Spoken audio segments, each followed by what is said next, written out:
how far away is the king by now? Oh, he's heading back to Bay of Falls. You can Uh, still see him in the distance. yeah. Could I yell out to him to get him to stop? Or is it too far? Yell out. Oh, king, wait! I have news. I have something I need to tell you. He stops on his horse and slowly turns back around, starts heading towards you. All right, I will walk up to him. Yes. While we were in Bale Falls, the dragon, you are going to graciously help the people of Highmore fight. He had 3 underlings that were dragonborn. One of those we saw in your city. He is a black dragonborn with glowing red eyes.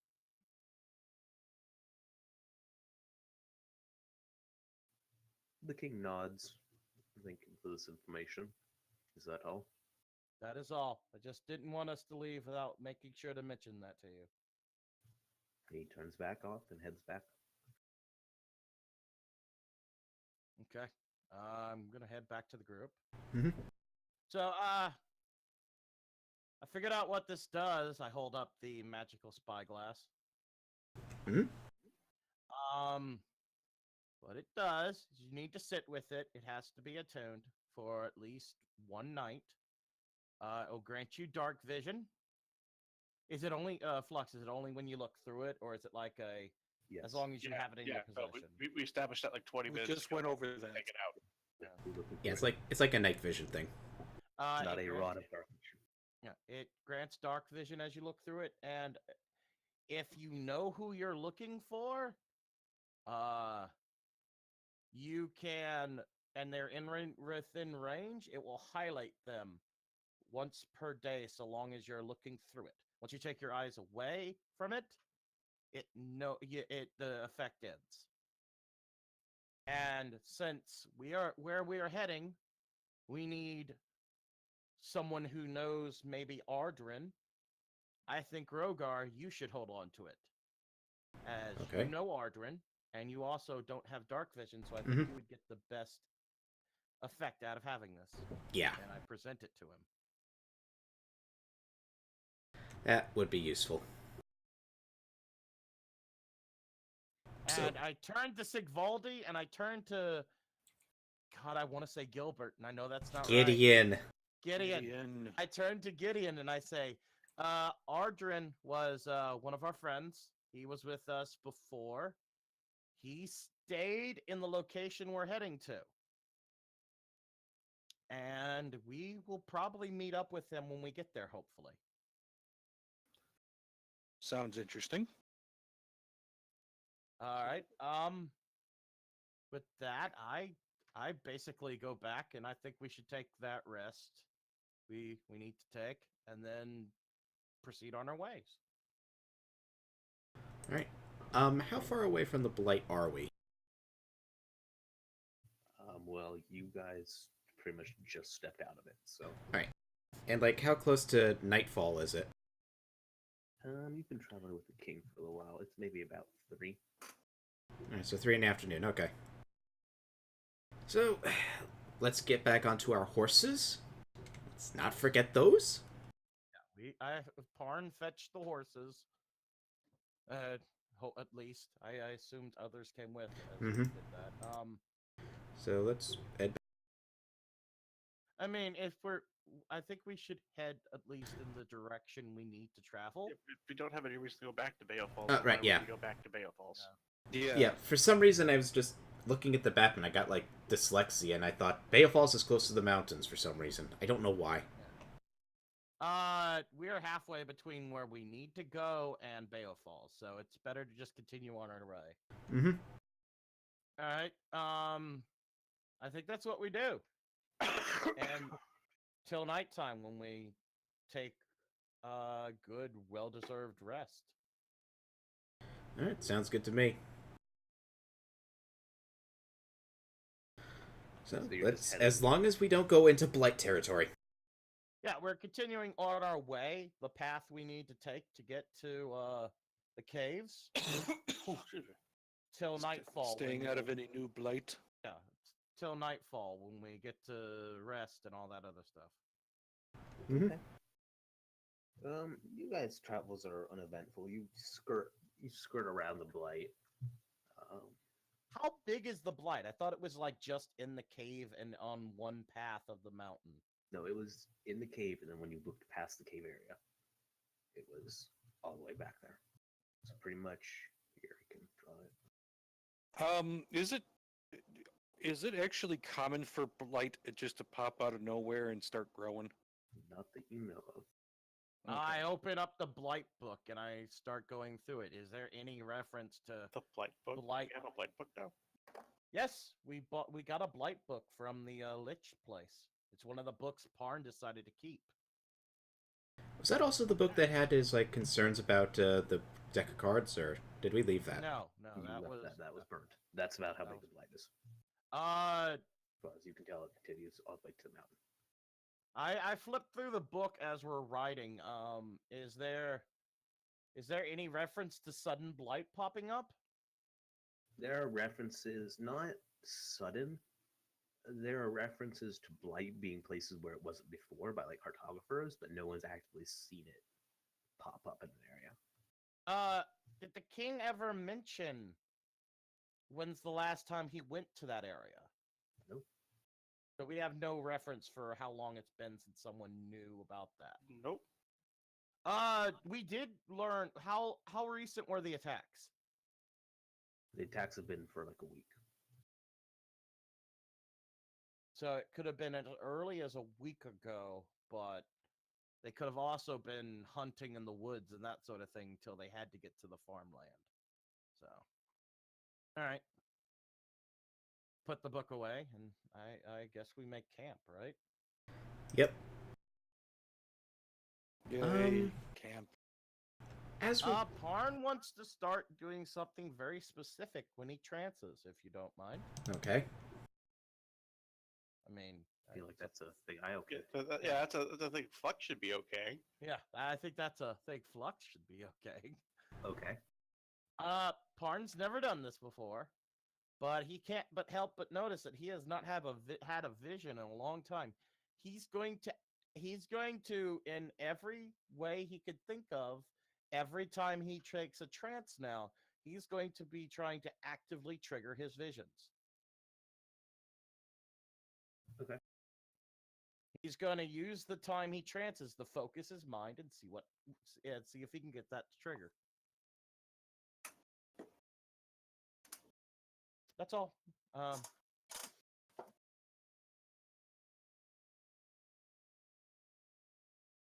What else is everything? What is anyone else doing? Well, When I'm not sleeping, I'm playing a sad melody on my flute. well, basically, I was gonna do like watch along with Sarabot. So, you want me to roll a perception? Well, let's organize a night watch order first then. Whenever I'm not in the box, I'm just going to enjoy not being in the box.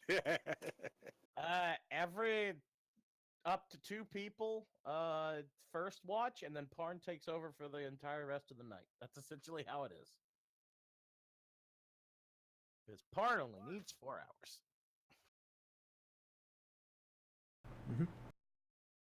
So, yeah, I just want to like keep an eye out for stuff like we're kind of like, well, we're probably like a good distance away from the blight. So, Parn's actually, before he's going to go to sleep, he's going to ask Sigvaldi a couple of things. Okay. Sigvaldi, I pull out my bag of holding and I pull out a hammock I have wrapped up. You mentioned you can't take anything too big into your box, right? Only what I carry with me. I have this hammock. Do you have anywhere in there you think you could set this up so maybe you don't have to sleep on the hard floor? I mean, I don't know. Flux, what sort of space arrangements do I have in the box? Box is about the size of a decent sized like living room. Okay. And I don't suppose I've ever been able to just drag a mattress in there with me or anything. No. And would there be a way to set that up? I imagine the walls are probably like smooth and inside a box like. Yes. I mean, you take all these trophies in there with you. Do you? What else do you have in I show him the trophies that are still on me. You mean these trophies? there? Never mind. I can't take them off my person inside the box, so they don't come with me. Oh, okay.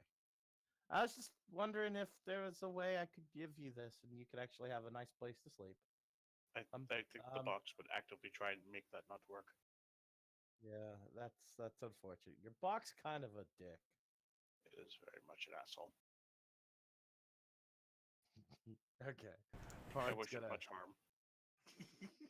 Actually, I'm sure you do. I actually just had a thought for myself. Considering we're getting close to the mountains, I'm gonna open up that book I have. Is it blank or is there stuff written in it? It's like most of the times it's always been blank. It seems to be blank still. Hmm. Barn goes back to Savaldi, just having a thought. Wait, so anything you take on your person, right?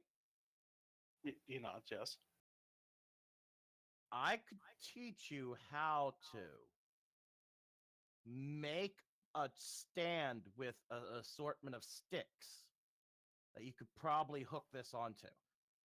Wait, no. I'm sorry. You're huge. I don't think it would support your weight. I apologize. I mean, I think you forget that Sigvaldi's only 5'10". Yes, but you're stacked like a brick house. I mean, yeah, I'm 230 pounds, but still. I mean, it might work. You know, No, well, 230 pounds is too heavy for a hammock. I know from experience. uh, That hammock will flip the minute you try and get inside it. I don't like the idea of you sitting in that box on the cold floor. I mean, not for nothing. I enjoy sleeping out under the stars, but at the same time, it's every I have day. learned, It's I've learned terrible. to deal with it. Okay. Karn goes back, realizing that he's run out of ideas. Besides, I have a And- bedroll. Oh, yes, I'm completely useless without comfort. yeah. What, do you think I he's was the... gonna I was gonna say after your little thing was over that you're an idiot that he's got a bedroll. You think he's a savage? Of course he has a bedroll. I mean, you said the box actively prevents shit, so I didn't. Karn doesn't know. Maybe his bedroll gets locked up in his pack or something. As far as I know, it has no power over my possessions. It has no power over my possessions, right, Flex? Let me rephrase that. Like, if it's something that I actively own and carry on my person, it doesn't have like power over that as far as Sigvaldi knows, right? I mean, what do you mean? Power? Like if I have stuff in my backpack, it can't. I'm inside the box. It can't just be like, haha, your backpack won't open. Fuck you. No, I mean it can't make. The only power it seems to have over your possessions is whether or not they come with you. They come inside the box. Yeah. Okay, that's what I thought. So he can unroll a bedrolls and sleep in it without a problem then. You assume so, yes. Oh, okay. All right. Well, and Parn goes to sleep. Goes to trance and waits his 4 hours. And then gets up. We didn't... So you want me to roll a perception check for our spot for our night's watch? Yes.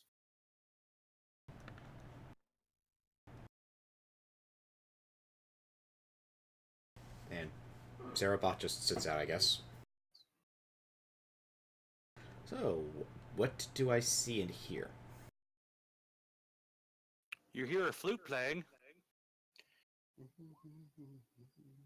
For his 2 watches, Parn gets a 15.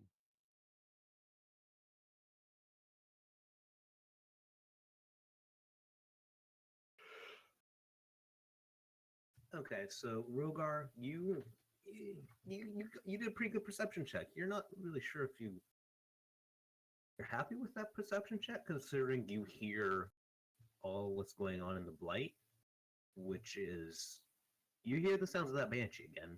First off, or a banshee again. There's occasional screaming and moaning in the blight.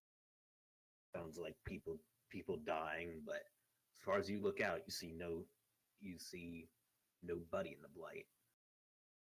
You do, however, see that the whole ground of the blight seems to be suffused with souls. Whoa. Parn, you hear about the same thing, but you don't see the souls. Fair enough. Out of And curiosity, you don't hear the flute playing either. Yes, this- because by you then have I've gone to sleep sleep. sometime. out of curiosity, considering that the blight area like around here is like subsided with souls, is that also like with the other blight area like around Highmore, or no? Well, when you're looking at it during the day, you've never seen any souls in Highmore. And you were pretty much focused on getting the fuck out of the blight last time you were in. Okay, more concerned about getting out of Dodge. Yeah, and also you were kind of freaked the fuck out when you were hiding for the banshees, so you weren't paying that much attention. Fair enough. Okay, is it morning? Yes, unless we wish to do anything else during the night. Parn's actually going to make a survival roll for once. Parn had something not okay happen to him, so he needs. I don't think Parn gets to do his passive. He has to actively try to do it.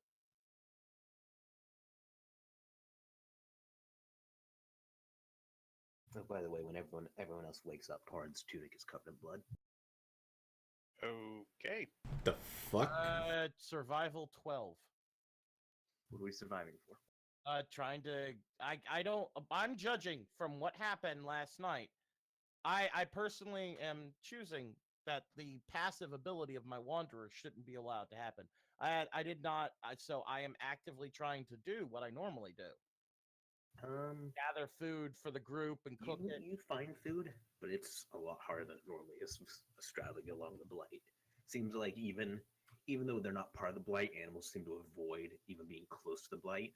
And you have to trek farther and work a lot harder to get any food that you would normally be able to catch. Okay. Once everyone wakes up, Parn's gonna address the group. What? Well, you are bloody. You're bloody. What the hell? You're all right. Alright. And a couple of you don't know this about me. It's not happened since you've been with the group. The rest of you do. I tend to have visions of the future. They always come true. It has been several months since I last had one. Parn, Flux, when did you say the last time I had one was? One you had was when you saw Orsini, when you saw Orsini's plan. It has not been since we foiled Orsini's plan That to would have take been out about the 3 Doge. months ago. It's Actually, not been. about 6 months ago. Yeah, Yeah, it's been about 6 months. Last night, I decided to try to actively trigger these visions. This is the result. And I feel like I need to tell you guys what I saw, because it wasn't good. What happened? The vision was hazier than it's ever been that I have ever remembered. If I tried to focus on anything, it disappeared, and then it took a while for it to come back. I saw a giant spider, massive, bigger than the buildings we saw in the cavern, which you two will soon see. It was attacking. It was knocking over buildings.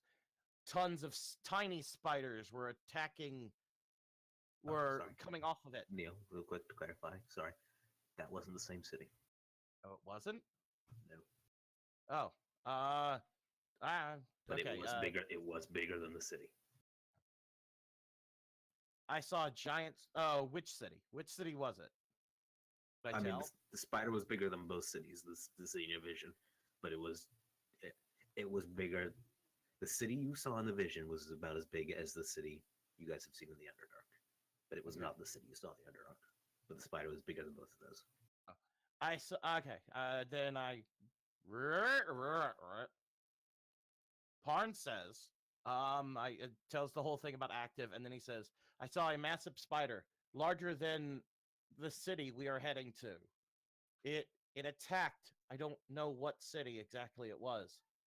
It was knocking down buildings, and from its legs came smaller spiders that flowed like a tide over the city. I don't know when this will happen. I don't know where this was. Was it in the Underdark? From what I saw, no, it was not. It was not the city we are heading to. Which I don't think we've been. Have we haven't exactly been to the Underdark. We went close, but I don't think we fully went in there. No, you were In the Parn's Underdark. knowledge, The city is in where you went was in the Underdark. oh, okay. No, You just haven't explored much past that in the Underdark. Yes. Yes, it was in the Underdark. But I don't. The city in question is not the city I saw. The city we went to before was not the one I saw being destroyed. Well, if it's the Underdark, well, it's not that big of a deal. The Underdark is an evil place, and evil begets evil and all that stuff. Yeah, let the Drow deal with their own problems. After all, they worship spiders. Unless the spider was attacking anything drow related, and it could come to the surface. Yes. We. All right. Hmm, I think it's That's a good time. All right. point. You have been with us long enough, and while I can't tell you the exact details of where we're going, I think you should know a little bit concerning this vision that has popped up. We are going to a place near the Underdark. It is in the Underdark. We did not explore past it. In the contact mirror, I hold it up. I normally communicate with my master with this. I met him in that city. When I looked in it, not only was he not there, but there were God, what was the bird exactly called again? I mean, they can all see through the mirror now. Still. Oh, okay. I hold up The mirror's the mirror. constantly been active. The mirror was always constantly active. It was just covered by like a shroud. Then I show them what's in the mirror. What do we see? You just see kind of lights off in the distance, but you can't make it out, and just kind of, I guess dark vision would translate. It's just mostly just facing up to a cat, facing out into the darkness. When I looked into this a while ago, before we made it back to Highmore, I saw what were they called? They were like Tan like vultures. carrion birds. Yes, gray vulture. They a Underdark version of a vulture, and it was eating something. I hope it wasn't my master. I don't know. Nothing has really responded since then. It's just been this view of looking straight up. But there is something going on down there, so we should all be prepared. Okay. I fear Okay. I fear my vision has a connection to what we are walking into, no matter what it was. And I'll keep my eye out. So does that What? how does that explain why you're all bloody? This is the result of me actively trying to trigger my visions. It's something I've never done before. I have a splitting headache right now, not to lie, and this blood is from my nose. When I woke up, it was like when I came out of my trance state, it was like this. I will clean up at my earliest convenience, but right now, I feel like getting to where we're going is much more important right now. Okay. As soon as I'm just going to drop that head of the drow that I had on me. I'm just gonna leave that The what? head of not drow, drider. I'm just gonna leave that drider's head on the ground. I'm not gonna take that in there just in case. Okay, we're going. I didn't realize. Like, I guess I won't need this. Reaches into his pack, pulls out a drider head, and kind of throws it. I look at it and go, The fuck the you hell take you that were carrying for? that for? I like the idea that both of us had that same reaction and we said it at the same time. Just after we met the Sphinx. But Why? why? Hoped to make a trophy out of it. crappy trophy. It's been 3 months since then. How is it not? How rotted is it, Flux? Oh, it's pretty bad. It smells very bad. It doesn't seem to have decomposed that much, but there's like flies and maggots inside of it. Yeah, let's leave Sarah, it. I asked for Sarah Bot's decanter of endless water. Cerebot hands you the decanter of endless water. You, Rogar, now here's the decanter. Here's a bar of soap. Go clean out your pack. Okay. Silly man did not clean his trophies, did he? No, he did not. That's something I remember. I specifically mentioned that Sigvaldi did in the box that session was that he was cleaning his trophies when he got to the box. Something Rogar never would have heard. So he... I yell at Rogar. Next time, ask either me or the. I mean, big Sigvaldi never guy." actually said it out loud. That was just something that I mentioned as I was taking the trophies. Like, I'm going to have these cleaned up later when I get in that box. Barn yells to Rogar. Next time, either come to me or the big guy here, pointing to Sigvaldi. That I think Parn's doing it just to be a dick now. I hate to say it, but he keeps calling Sigvaldi the big guy, even though Parn is far taller than him. And ask us how to clean a trophy. You're not just supposed to throw it in your pack like with all that flesh on it. Just to take that part off. Yeah. Keep the skull and the bones. That good shit that don't get, stinky. I mean, if you have some preserving fluid, you can keep a little bit, like the eyeballs or something. But why would you? I mean, some people do it. I don't get it, but hey. I like the idea that Sigvaldi and Pard as Rogar's like walking off head held low. They're just criticizing each other's ideas on what makes a good trophy. No, they're not criticizing. They're having a conversation about how and when and what you can keep as a trophy. Okay, I think that's enough. Yeah. Did I gotta figure out what I'm gonna do with those cockatrice skulls though. That actually, think about it. I'm thinking those traveler's clothes probably got nasty. Speaking of that, Parn did preserve his Wyvern venom sac, right? He's not gonna have to worry about that rotting away. I Wyvern. mean, you didn't take their venom sacs; you extracted venom from. No, them. yeah, we just took venom and stopped it. Yeah. You told me. The only person who took anything wyvern related was me, and I took the head so that I could skin the head later. No, Parn took out 2 venom sacs. No, we extracted the venom from the stingers. You milked the stingers.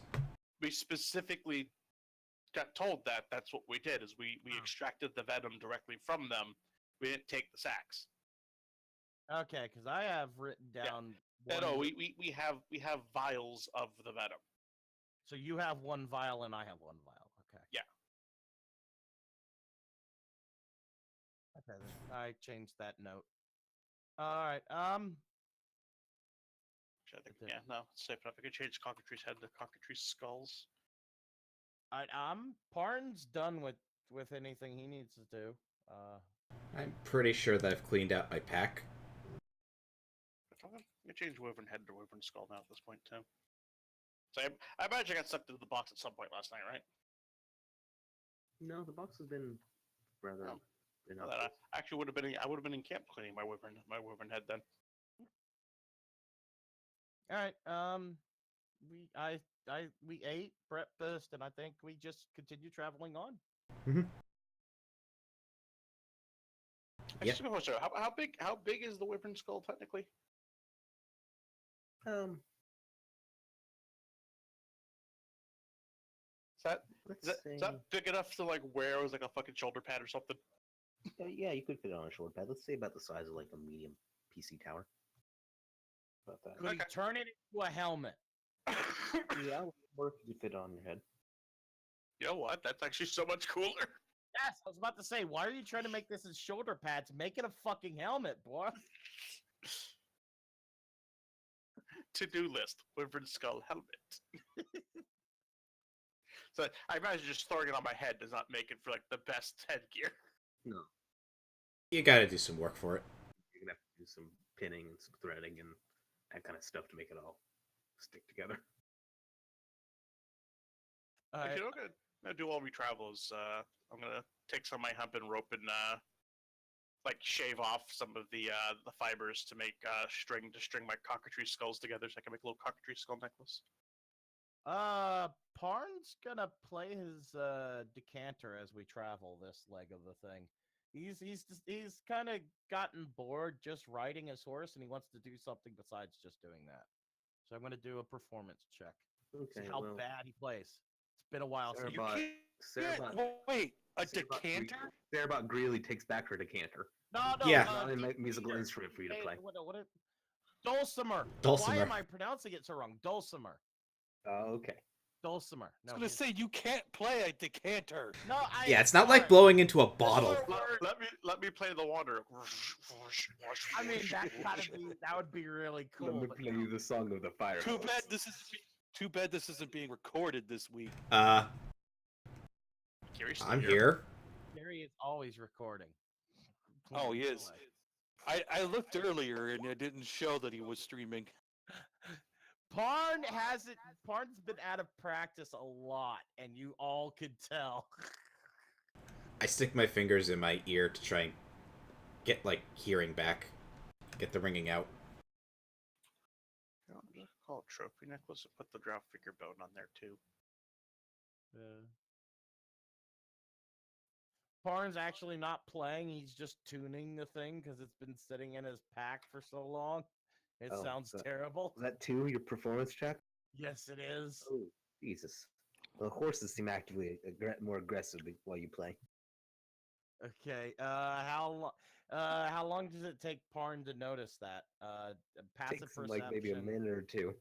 The horses seem After- angrier and more after resistant the- to being ridden. Okay, then Parn. After the second minute, Parr notices that his flute is seeming to grow moss, or not flute, Dulcimer. instrument- his decanter. Dulcimer. His dulcimer is growing moss. Well, that wasn't very nice. I was gonna stop playing. I've noticed the horses didn't like it. Parn's gonna stop playing, and he's just gonna go to tuning the thing, hoping that maybe if he actually gives the damn thing some maintenance while he rides, he'll be able to play it better later. It's about getting close to evening when you guys come up and you see the plateau that you remember. Alright, so do we want to make camp on the plateau? I mean, we're gonna need to make camp down here. We can't take the horses with us. We're gonna have to figure out what we're gonna do with them. I mean, we can leave them here and leave them food and hope that they don't stray too far. What do you guys think? About this moment, you hear the sound of thunder and it starts raining. Well, shit. Thank God I bought a tent. All right. Parn's gonna do what he normally does. He's gonna. What does he have? Give me a second. We're just gonna do the normal stuff he does when it rains. He's gonna. God, wait. I don't have a tent. Oh well. Thought I did. Yeah, I He's think it gonna was use just his me and... carpentry He's gonna use his carpentry skills to make a makeshift little hovel. You want me to make a roll for that? A little hover. Yeah. Is there wood around us for him to even do that? No, there's a few trees. It's not heavily forested. Okay. So that would be proficiency carpenter. What would that be? A intelligence check? What do you want? Wisdom, dex? It was intelligence. Okay.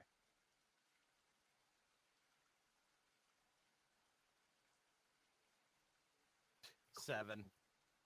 It's not great. It's not great. Rain's still getting through it, but I mean, you made it. Feels a small sense of pride. I set up my tent. Parn's gonna You do feel a Parn's gonna small. walk over to You do feel a Rogar and small. go. Hold on. You do feel a small twinge of something, maybe racial, maybe something racial deep in your bloodline. Kind of got angry at the idea of you cutting down trees that took years to grow for a single night's. I mean, not for nothing, but Parn's a carpenter by trade, so He's I learned to get- deal with I his bet- racial issues. I'm probably used to feeling that twinge of self-hatred. I mean, there's a difference between carpentry and a throwaway use tree cutting. Yeah, he does have a point. Yeah. Okay. Parn looks at himself like, well, it wasn't even useful. Well, I fucked up. Parn's gonna go over to Rogar and ask, you got more room in there? And I can fit up to one other person with me. Okay. For some reason, I'm just not in it today. Maybe it was the massive trauma. I don't know. I take my tent out of my bag of holding and set it up. Yeah, I think he and I are the only ones that have a tent. I thought everyone got a tent. No, Except three. Parn. Three No. people got a tent. I thought Parn was the only one that didn't Tents get. are not part of a standard kit. Yeah, no. No, there was 5 tents that were purchased in town. What happened to those tents?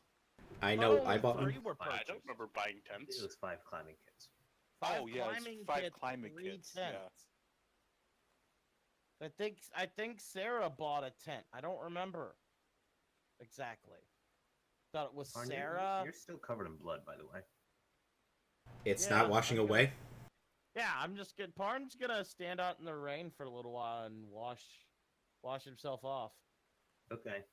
Well, you're washed off. That still noticeably blood in your clothes. A lot of it. It's blood. Normal washing doesn't get rid of it. Rain is sure as hell ain't gonna get rid of it. No. All right, I'm think gonna we're gonna run fucking ask Sarah for the decanter and tell her I need to clean my clothes. Sarah mean, Bob- Fire Coming hose! off. Sarah Fire Bob hose your points out- clothes into oblivion. No, Sarah I'm gonna Bob use. look- I have. When Parn was in town, he bought a couple bars of soap because reasons. Then Sarah why Bob not looks just... at Gideon. I laugh at Parn and mutter under my breath and touch his clothes, and they're not bloody anymore. Prestidigitation. Sarah Bob goes back to sleep. Oh, okay. Well, thank you, Gideon. I didn't know you could do that. I turn around and go, it's magic. Yes, it is. You know that Even Sarah, Sigvalder's Sarah Bob annoyed has- by that tone of voice. You know that Sarah Bob has forcibly taken part of your tent, Gideon. Huh? Sarah bought in my tent? Okay. Sarah Bob has forcibly taken part of your tent in this house. Okay. It Just has for been two people. repurposed. You Improved. noticed by the time you had already set up your tent, Sarah Bob was in there asleep.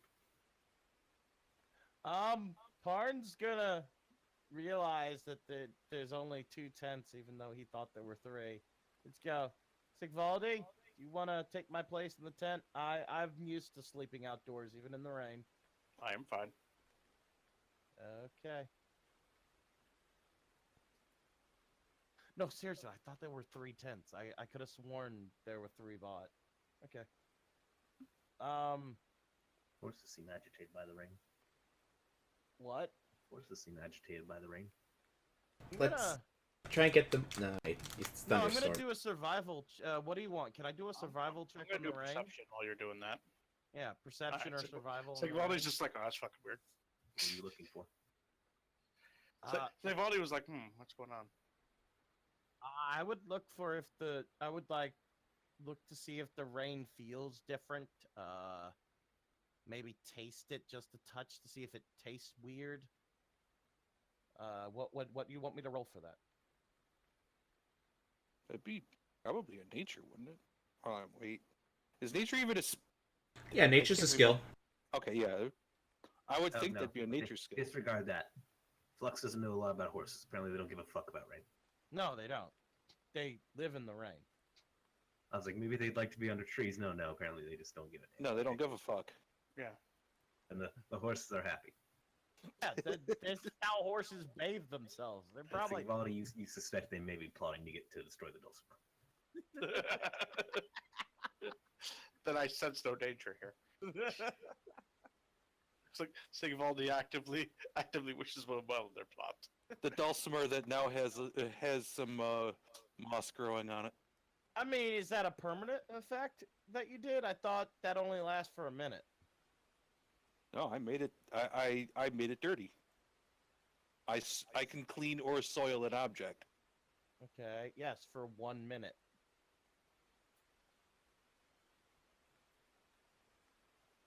Whatever, I don't care. Parn spent half the day cleaning it up and tuning it anyway. Well, I guess we go to our watches then. Yeah. Okay. No, as long as it's under a cubic foot, I can instantly clean or soil an object, and it's a lasting we effect. both rode low. Oh, that's Yeah, 3's my perception. Over the rain, it's hard for you to notice anything, Rogar. 8 was Parn's. Pon, you're a bit more acclimated to the rain, but you don't really see anything out there. Am I still outside the box? No. Sigvaldi, you remain in the rain almost enough just for your clothes to get soaked before the box immediately pulls you in. You're now inside a dry box.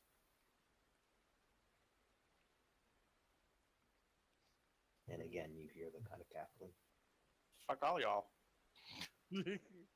I'm in a box, bitches. So the night's uneventful. Yeah. All right. Morning comes. Parn does his thing. Are we trying to force a trance again, bub? No.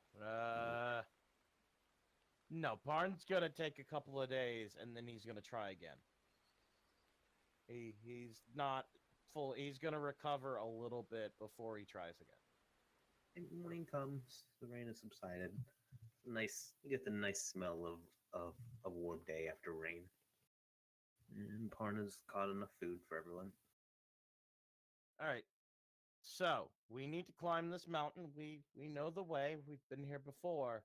I have never really had a horse, though this one is great, and I really appreciate Sir Horsey the horse. But Is the horse giving that Parn a stink eye? No, it's grazing right now. But does anyone know if we can just leave them here? I unfortunately do not know. All right, can I do a survival check to know to try and figure animal handling to figure out about this? Yeah, sure. All right, animal handling.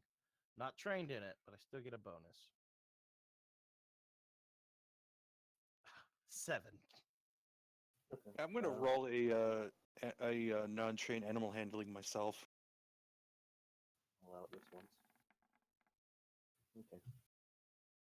You think it's a greater chance after a while, depending on how long you're down there, they are going to leave, or just die. That's it. If you restrain them, like to a rock or something, give them enough food, they'll live. May not be the happiest horses when you get back. Frankly, would probably be considered animal cruelty in modern day. All right. From our past experience, about how long will it take to get to the city? The underground city, Floss? Memory serves it was like a month, wasn't it?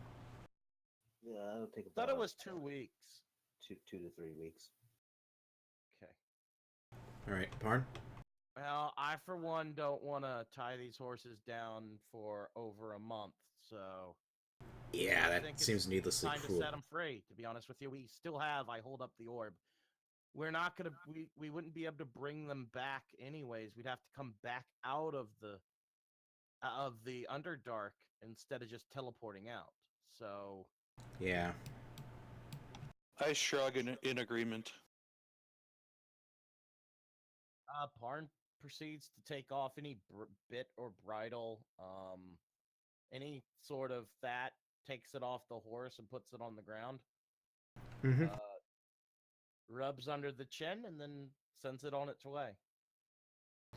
Okay. Same here. Same. Zerobot does the same. Whispers some binary into the horse's ear before it leaves. And the horses go off.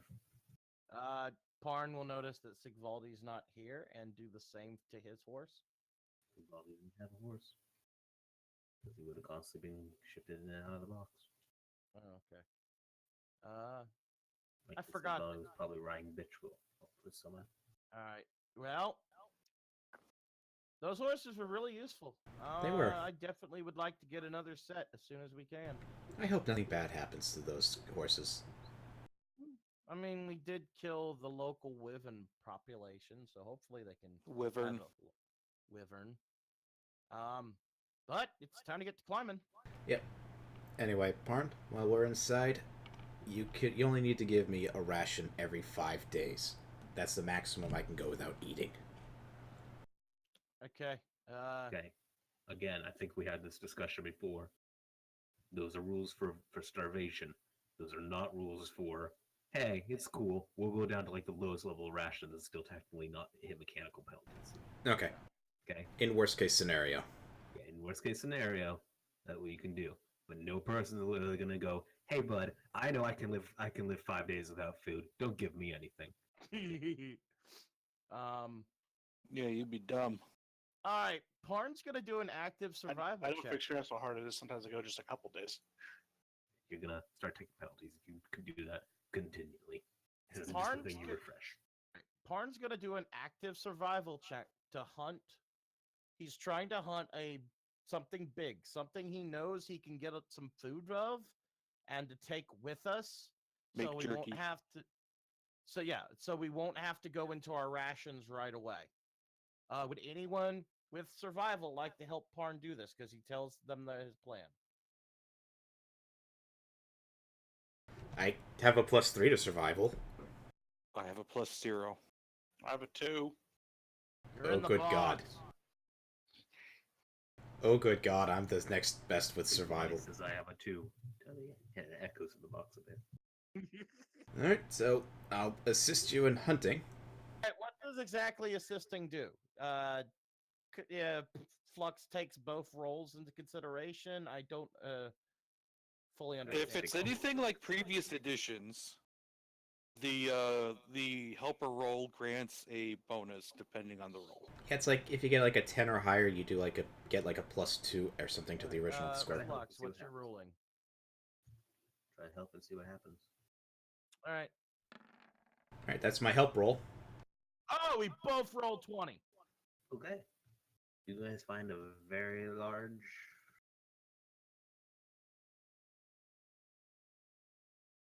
rhino. Rhino?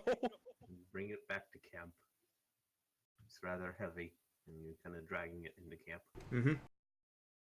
Okay. Parn's gonna look to Sarabot. Is Sigvaldi ready to get out of the box yet? I think we could use his help on this. Sarabot reaches down into her pocket, pulls out the box. She looks at it for about a minute, then presses the button. Sigvaldi gets shot out. Thanks, Ivaldi. Handle this. 10,000 years of... Oh, it's you guys. We brought down a rhino. We need your help to carve it up. We're gonna create some rations before we head up the mountain. Jerky. Yeah, jerky. Yay. What are we rolling for this? Other survival? Do you want us to roll another survival to try to make jerky out of the rhino? No, you guys got 2 20s. You're good. Okay. How many days of rations do we create out of this? You got maybe 20 days worth of rations. Okay, For good. one person, so 20 days of rations. So 20 days of rations for one person. Okay. All right, so 20 days. So I had 99 already, So now I have 119. All right. All right, Parn's gonna have to start keeping track every time we go to sleep now. All right. Well, I think I have some too, though. Hold on. I have 9. I have 9. all right. Well, it's time to start climbing. Climbing here gets out. Can we? Is there a way to find the path we took last time? In fact, Flux. I mean, yes, you were here before. You know the path to get up here. Oh, good. So let's just And- take the path we took up before. Yeah. You know, Rogar. Thinking about it, didn't we leave most of our climbing gear in place? Do you think? Yeah, do we you think maybe we bought these things without needing them? better to have backups just in case. Just in case someone absconded with the previous climbing gear. Do we find our Hey previous Jim, pittance? hey Jim, see that piton up there about 2 miles up in the air? I'm gonna steal that. Do we? Hey, Do we some find people our, would. Do we With find our shifty goblins. pittance? Do we find our pitons and our? That was a really nice ice pick for those No, drinking. you find no pitons in the wall. You're at the plateau outside the mountain, Oh. bub. This is Yes. the thing you just kind of was like a slope leading up. Your climbing kit is deep down in the cavern system, leading down to the underground Oh, proper. that's right. I'm sorry. I I forgot. mean, they brought a mule up to this thing, so All right. Well, at this point, Parn knows he's not going to be able to find enough game to feed the place, so he's getting ready to dish out the rations when needed. How Right. Well, here's the path. Let's go. All right. Parn would like to keep an active eye out to see any changes in the area from the last time he was here. Just for the record. okay. Give me a perception check. Okay. 25. The path is a lot more worn and tread than you remember when you were last here. Like many people have made this journey. Does it look like it's been carved out, like not just from just people walking, but like a active effort to make it easier to get through? No, Okay. this is like a Rogar, path this- through the woods made by people constantly walking. You know, it's all mostly in a straight line. and not Wow, much deviation from the path. This Hmm. is much more well used than the last time we were here, Yeah. which I mean, isn't exactly surprising. We Mhm. suspect a host of dwarves have come this way. Most likely. Yeah. Well, at Probably least that some makes it people easier that on chased us. after them. Do you think the dwarves got mad at Party Goblin? Well, we'll find out when we get there, see if he's even alive. Parn holds his tongue. He doesn't say what he wants to say, but yeah, you're right. And like Hmm. travel. Do you want perception checks or anything? If you wish to make perception checks. Tell me what you're looking for. I know. I was just asking while we travel up the plateau. If Is I- there? If I want you to make a check, bub, I'll ask you to make a check. Okay. Okay, so you guys head up the slope. Takes you the better part of an hour to get up to the plateau. And you're now at the empty plateau. With your perception check, Parn, you can note, you see the area where kind of supplies have been set up previously before. Remembering back to when you guys were here the first time. But the plateau is barren. You see the large cavern entrance, on the side of the mountain. Even the tents they left behind have been taken and gone. I mean, you can kind of see the tents there. They've been destroyed over time. Uh-oh. I just had a thought. Did we actually pack up our tents? Yes, that's assumed. That's what we do when we make camp, and I make food, and we all do that. We don't. Flux is not going to be that big of a dick that he's going to make us say we do that. I don't think.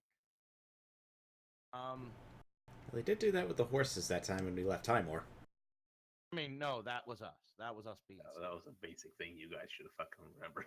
That was us being stupid. We specifically said we were walking. That was. Yeah, us. that was Camps are a maintenance thing that I handle behind the scenes, so you guys don't have to worry about. Horses are an active choice that you guys decide. Hey, we're not going to use our fucking horses. All right. So I head to the entrance. Still using the same perception check. Do I notice anything? Again, this path has been obviously well used. You can see the sides of the walls where people's hands have touched it, where the kind of growth of like moss and fungus has been disturbed. Do I notice any blood, any sort of anything out of the normal besides normal wear? No. Again, it does seem odd to you. The paths you have seen are a lot more varied. They're a lot wider because people naturally tend to kind of not follow the same exact steps. These paths are very straight and narrow. So almost like completely Like uniform. marching. I'm gonna mention this. All right, every path we've seen is unusually single file marching. It's like they all are.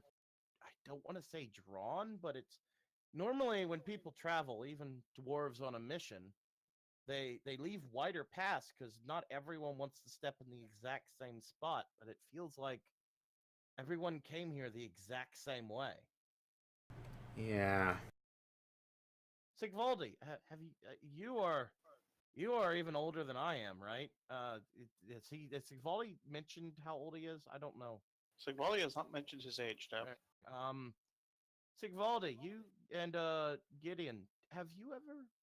What do you make of this? Because I'm honestly Sigvaldi's also like 34 years old, so I'm looking for opinions. It seems like the dwarves we're looking for have been singly marching here.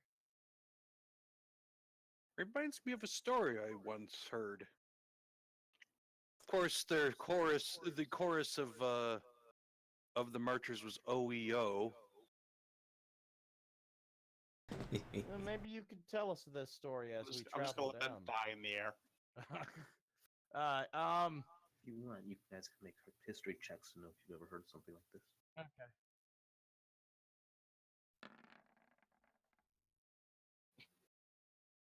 Sigvaldi has not. Barnes still gets a 14. Oh, wow, Rogar. Rogar, you haven't really heard of anything like this. Nope, no one's really heard of anything like this before. Do you think Nope. like fairy tales, like the Pied Piper, that kind of thing? Well, unless magic is involved, I'm drawing a blank. But well, I have a bad feeling about this. yeah, well, I think we should all be fully in combat and prepared before we enter. Make sure everyone's ready. What time is it, Flux? During the of the day, it's only been traveling what 2 hours or something. Yeah, it's. I mean, there's about. We'll assume about an hour of wake up time for you guys, having breakfast and everything, and then an hour heading up the slope. So it's about 11ish. Right, well, So there's no time like the present. I'm- Barnes. I'm taking out my bullseye lantern. Yeah.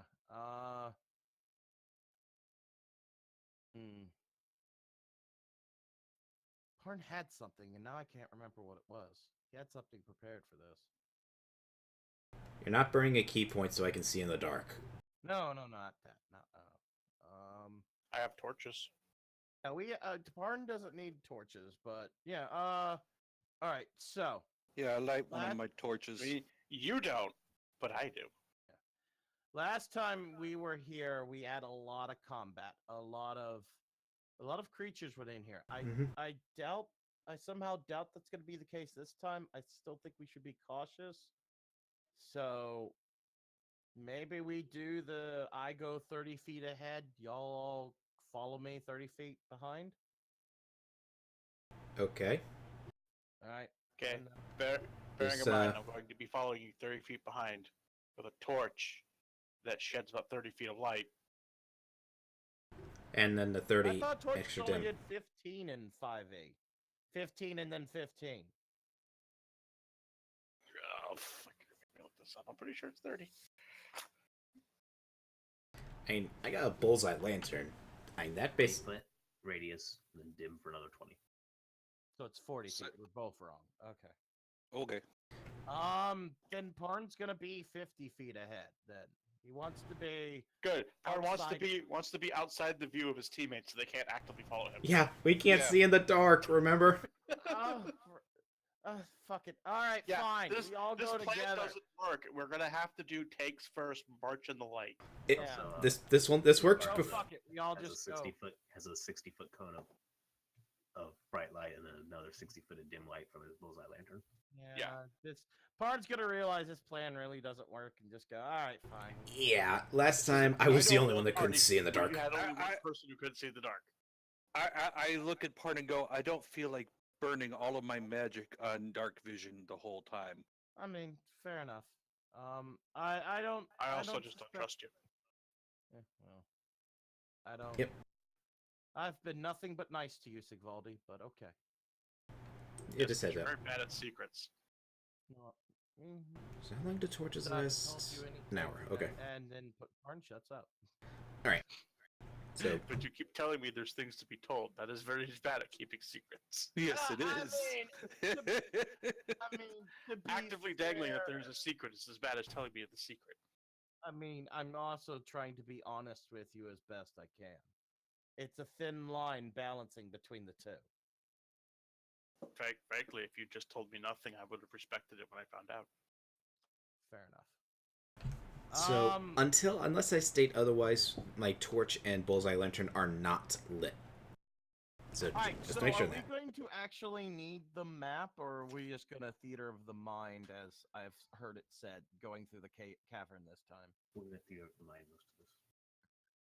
Unless you wish me to bring up the map when you get to the party goblins area, we're going to theater of mind most of this. Party goblins. Alright, well, Unts. alright, we start traveling through the cavern, I guess. Yep. What do we see? How many changes have Party Goblin made? Oh, okay. So you guys head to the cavern again. Are you guys following the path? Yeah. Yeah, Are the you same following path the we path took that last you see, or they're following the path from last time? Path from last time. Okay. This path from last time is about the same path as you take before. The path from last time is about the same path you're seeing. You continue down the caverns. Everything's about the same. It seems rather barren. You finally get to that kind of corkscrew shaped incline that goes down, and you finally come out to Party Goblins area. It's deathly quiet in the Party Goblins area. I thought as much. Parn's gonna pull out his sword, and he's gonna get ready. I just magic my sword into my hand. Right. You know, as much as I disliked Party Goblin, I still expected him to be here. This is too quiet. Well, technically, he might still be here. Who still has a torch up? I do. I have my torches. I outright stated that unless I said otherwise, I'm not using them. I'm gonna ask to put out the torch for now. I'm gonna tell them this is not normal, and we may want the element of surprise. All right. Yeah, Hang the element on. of surprise, where only Sigvaldi you would like can to see. bring up the point that anything that lives down here can see in the dark and probably doesn't like the light. So And we keeping can't the torch see. lit's probably a good idea, considering that most of us can't see and help you fight in the dark. Fine. In fact, You're not very Sigvaldi's going to smart. make a point of pulling out his own torch, so we have two torches lit. Fair enough. My sword produces light. Okay. Good. But No, we have that was light. Oh, that we're off. That Sarah cast on it last time. Yeah, it Oh, was so a we're- permanent effect she cast, though.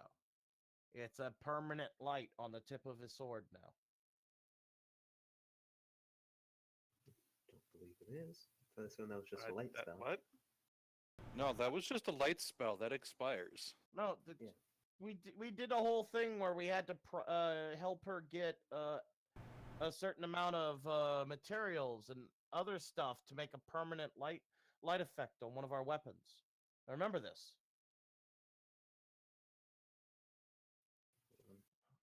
Does light even have that option? It's not light. It was another spell, another cleric spell. Oh, for fuck's Yeah, sake. because this one used like crushed rubies or something. All right, let me go to fucking cleric and see if we can't track this down. Here it is, continual flame. A flame equivalent to the brightness of a torch spring from an object that you touch. The effect looks like a regular flame, but creates no Okay, heat and doesn't gotcha. use oxygen. There you go. Yeah, so you got a flame on your torch, on your sword. All right. All right. Okay, so you guys come out into Party Goblin's area. You're in the main kind of chamber that you guys remember the frogs from. It's I'm very- gonna look into the special room that Parn looked into and then ignored, the one that had the beholder in it. He's gonna you peek guys in. haven't gotten there yet? Oh, okay.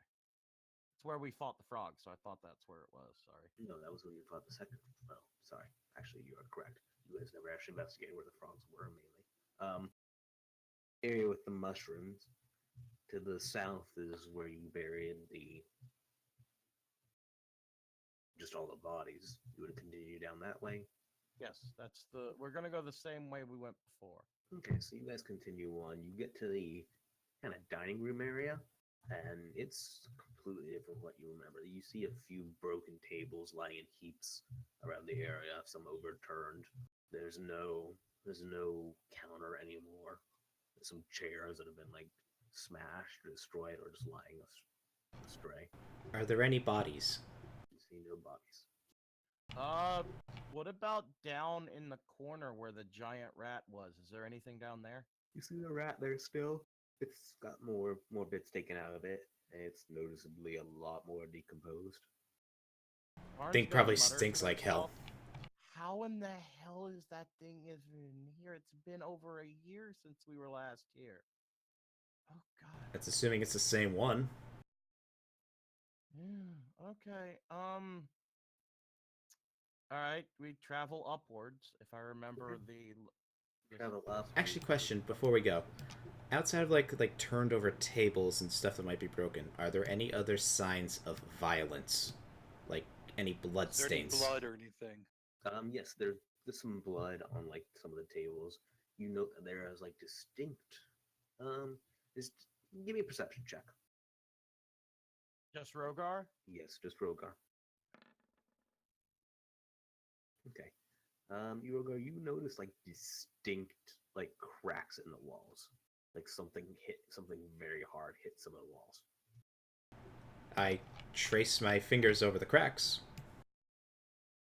Like, do I feel any wind or anything behind them, or is it just cracks in the wall? No, just like something hit the wall and the wall cracked under its pressure. Something very strong hit something here. But where? Where I'm at. You notice the cracks on the wall?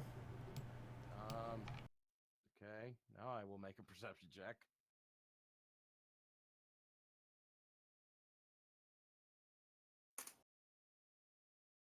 $22. Okay. Yeah. You notice the cracks as well. They seem to be. You could look a bit closer at the wall where the cracks are coming from, and it looks like a fist was smashed into the wall. That was a fist. That was a very powerful fist. Think you could do that one day? I'm not sure, but I might be able to do that now. I wouldn't want to try though. Kind of on a mission. Break your hand, or the rest of us, with a Right. cavern collapse. Yeah. But that is something we need to keep an eye out for then. Mm-hmm. Whoever can do that is particularly strong or skilled, or both. Something I Or a don't want. maniac.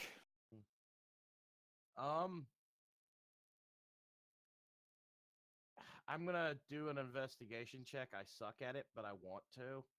Can I tell if the hand seems, how do I phrase this? All right, if you hit a wall with your fist like that and left an indent, it could break your hand. Is there a way to tell if the hand was broken after it hit that? You could check for blood spatter. All The right, knuckles would kind of break and bleed. 2. You're not sure. Okay. All right, well, let's continue on. Remember the throne room, Rogar? Got turned into like a dance hall or something. Let's go see what You happened guys there. continue on through the hallways. To the west is, or to the east is the rave room. You note that the sliding doors, or the kind of swinging doors, have been like torn off off the wall. They're kind of lying in a heap, and the room is empty. What about the like light up floor with all the different colored panels and stuff? There was what does no it light look up floor. like? There was a beholder of disco ball. Oh, okay. Is there a corpse of a beholder? Yeah. Speaking of that, can I look for traces of the beholder? Like, is there rays that look at the Give walls me a and all that? perception. You would give me perception or investigation. Actually, this is all going to start becoming investigation checks. Give me investigation. 16. Okay. You note some searing along the walls, and again, you find a telltale cracks and fist mark. This one has a lot of blood behind it. The beholder that they had in here was killed here. Out of And I curiosity, is point there to the se- is there the I body? point to the blood and the sear marks. He fought and he lost. It looks like. What check is for? What check do you make for hearing something? Perception? Is I'm it- telling this to all of you. No, That's I'm perception. perception. Okay. Your passive perception should be, if anything besides our talking, it should be your passive perception. And Flux would tell. Well, you. no, because I just wanted to know that for a reason. Okay. Yeah, because active listening for something is what I wanted to know. I- I couldn't remember if it was perception. Look at the well-worn path that doesn't enter the wave room. So Continues on into the north. hang on. I Hang on. I ask for everyone to be quiet for a sec, Okay. and I pull out my flute and play the highest pitch of the flute I can for about 10 seconds, and then try to listen for any echoes or anything. Okay. Just to hear if something happens. You hear like a kind of natural echo, but you don't notice anything changing. Wow. Yeah, that's Yeah, Parn's gonna actually look a Oof. little bit worried. Like Parn kind of wished ill on the party goblin, but he never really meant it. So he's kind of gonna rush out of the room and go check where he knew the party goblin had a setup. Guys, hang Barn on. runs. Hold on. Okay. Whoa, hold on. We're gonna. Barn runs off. Rogar, what do you do? I was just going to mention, shouldn't we be concerned that apparently even though the beholder's dead, the body's not here? That means somebody not only killed it but took the body with him. It's best not to think about such things. I'm going to actively try and look in that room where it was, see if there's any traces of, like, if it may have been like. Parn already did some- did that and showed it to you, Rogar. Yeah, but I'm looking for something different. Okay. Try to find evidence of maybe where the body went to.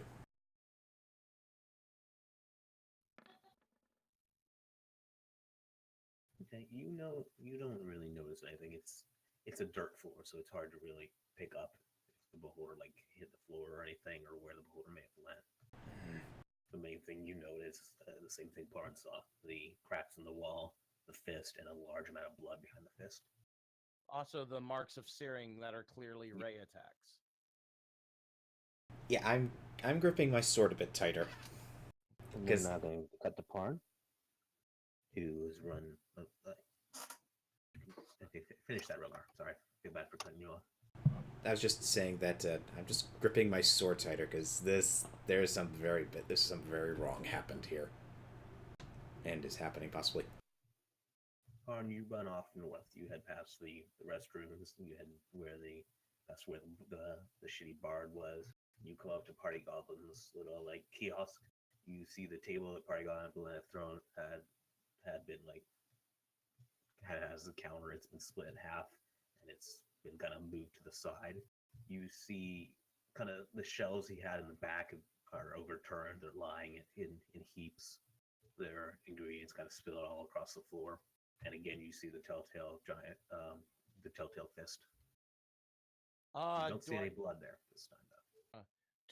Do I notice? I know he bought a bunch of illusionary instruments. Do I see any traces of anything like that left, or does it all look like anything valuable was taken?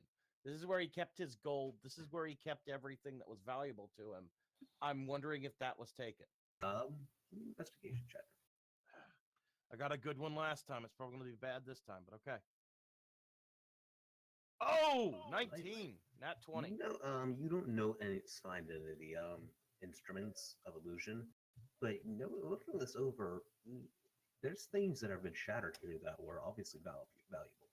There's things finding it over, you can find things that are kind of worth a little bit of money, or some silvers or some coppers. This doesn't seem like something that was a attempt to steal stuff or take things. No, I'm asking if, I'm asking, you said shattered, so it looks like valuable things were destroyed, not taken. Yes. Well, looks like there was a scuffle back here, and the shells got knocked over or destroyed in the process. Their ingredients are kind of smashed along in the ground.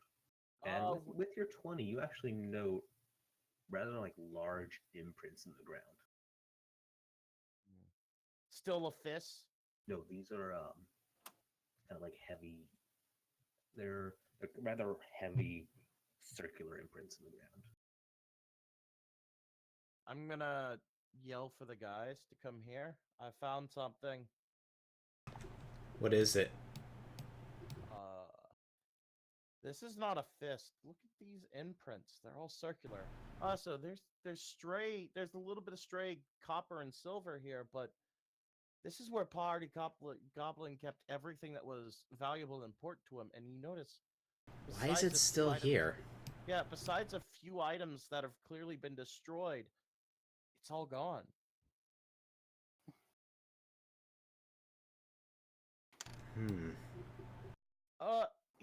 I'm gonna turn to Gideon and say, is there any arcane energies or anything in the area? Can you tell? I will roll a check for that. Wow. That's probably Wouldn't that have been not like a gonna do detect anything. magic spell? Would Knowledge Arcana actually do that? Nothing really arcane. You note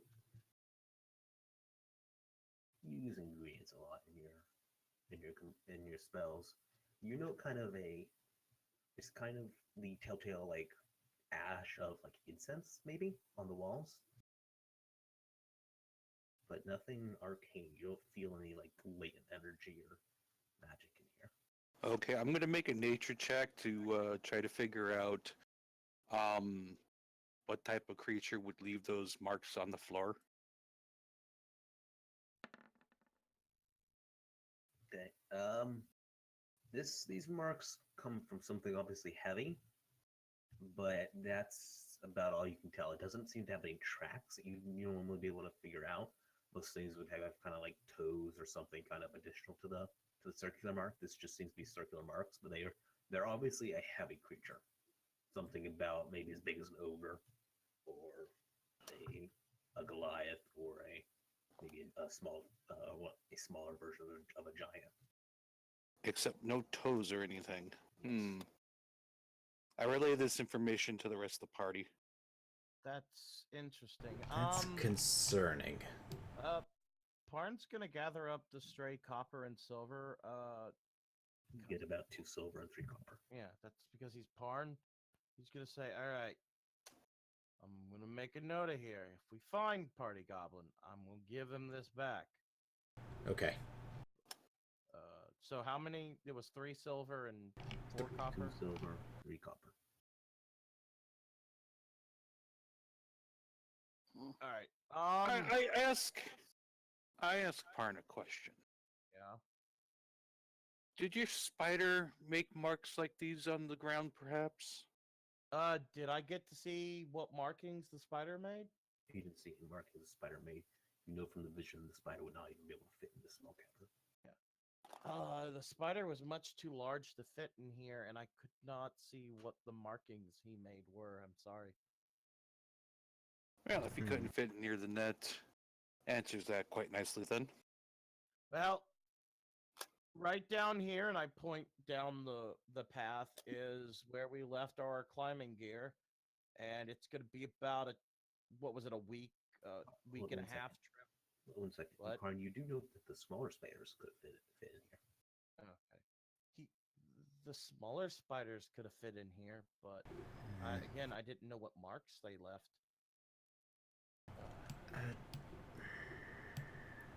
This is disturbing. Actually, hang on. What type of- scenario. I ask, what type of spiders did you Okay. see in your vision? Nature check to figure that out. Okay. Okay. I'm not good at nature, but I'm doing what I need to do. Despite being an elf. I got a 5. You don't really know. It's again, you couldn't focus on it that much, and it's like a dream. You know it was a spider, and that scared you, but you can't give exact characteristics to it.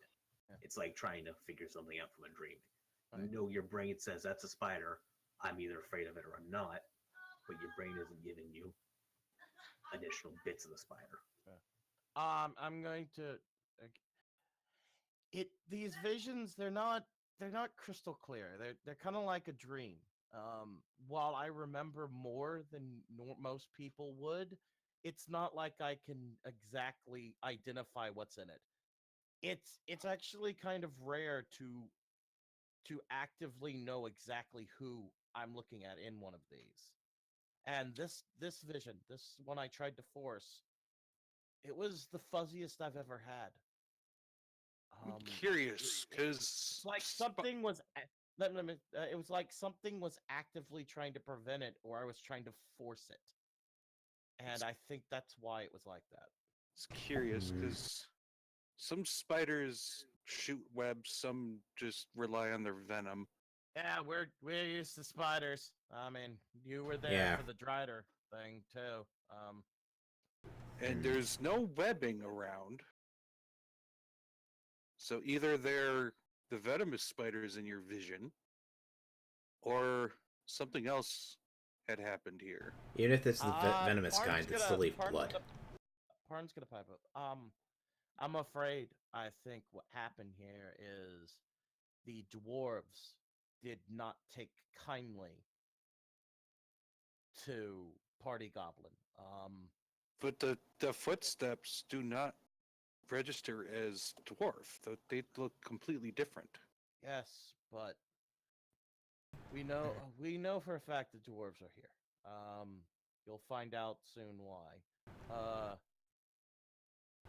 Party Goblin had an agreement with the first group of dwarves, the ones that hired us. Other dwarves that came from the outside would not know of that agreement. I'm wondering. Okay, I'm gonna walk right up to the imprints on the ground and kneel right next to it. I'm gonna try to run an investigation check to maybe get an idea of like when this happened, like how long ago this happened. Okay. Nice. There's Last a good- Tuesday at 4:00. Yeah, there's a good covering of dust. This wasn't recent, but it's comparison. You think this was after the path was made, but a good deal before you guys got here. So probably like maybe within a couple of weeks after the dwarves just left. So this marking is probably maybe 4 months old, maybe at least. And this happened a while ago, and odds are we're not going to find Party Goblin. I think what's best now is to stop worrying about this and move on. We really need to get down there. At the same time, though, keep your ears out for stuff. 'Cause I don't like this. I agree. When we get into the tunnel, I think it's going to be best that we go stealthy, not bullseye lantern, because that's a straightaway. And if there's that ledge that was there is a strategic point, I think we should get up there quietly and as stealthy as possible. What say you? Well, I've been using my sword as my torch. I mean, yeah, put that stuff away as best you can. Keep it dim, I guess. So I put it in my sheath. No, you can keep it out. Just Can't control the brightness of a torch. yeah. Keep it out, but the bullseye lanterns stay away.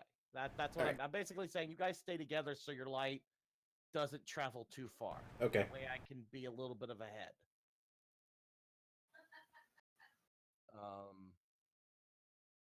In fact, I have an idea. Rogar, if you will give me your hand. Okay. hands, All right. I'm gonna pull out my rope, one of my ropes. I'm Okay. gonna tie a loose, not huge, not really tight, but a loose knot around it. Okay. I'm gonna tie the other end around my hand. This is 50 feet. If I'm going to be traveling, let's say 40 feet ahead of you. If Wait until you if pull I on the need rope. help, yeah, if I need help, I will pull on the rope and you come running. All right. If not, I'm setting up. What's wrong with this system? No, there was just some sound in the background that was kind of funny. Oh. No. Sylvek made a sound. I think this is Let's the take a quick best check, system. by the way. Sylvek, are you awake? Sovek. Oh God, Sovek. Sovek. The chant of Sovek. Sovek. Sovek. Sovek. Sovek. You're awake? Sovek. Oh, sorry. What? I didn't even notice I was done. Sylvek, Oh, sorry about that. Yeah, hello. are you awake? Yeah, I didn't even notice I dozed off. Okay, bye. Donnie, I thought that's what it was. I was sitting here like waiting for Sigvaldi to need to do stuff. I'm just sitting here. and I camera heard you going. make a sound. I'm going, either that was a snicker or a snore, and I think it was a snore. You need to find stuff to contribute, but don't just sit there and do nothing. Sigvaldi was built to just be a combat thing that I shows know. up in the lead. Yeah, we're being But CSI. Find something else for him, okay? We've also seen that you have decent survival. No, you- don't have a twist too. You still have seem to be an adequate hunter and identifier of creatures. You could have helped. We needed to They're identify. hunting an unknown monster right now, bud. Yeah. We might be going across a big monster. Yeah. Well. So the plan's gonna be for Parn to go about 45 feet. That'll be 5 feet outside of any light. So he'll be a bit ahead. And if he needs help, he will pull on the rope. That way you guys know to come running. But he's gonna go into full shadow mode All right. to try and get there. And if Parn's gonna say if he pulls on the rope twice, that means douse all light Got it. and follow the rope. Give me 1 moment. I need to use this real quick. Oh, okay. I Alright. kinda. Sovik, are you I'll be okay, back. dude? Yeah, no, I'm fine. Okay. So you said you need to use the restroom, Flux. He did. And he's not here anymore. Yeah. What indication did you have otherwise? But I heard him. I'll be honest. I thought he said something. No. No. I said I'm gonna go get a drink after he said that. Then go get your drink. Not alcohol.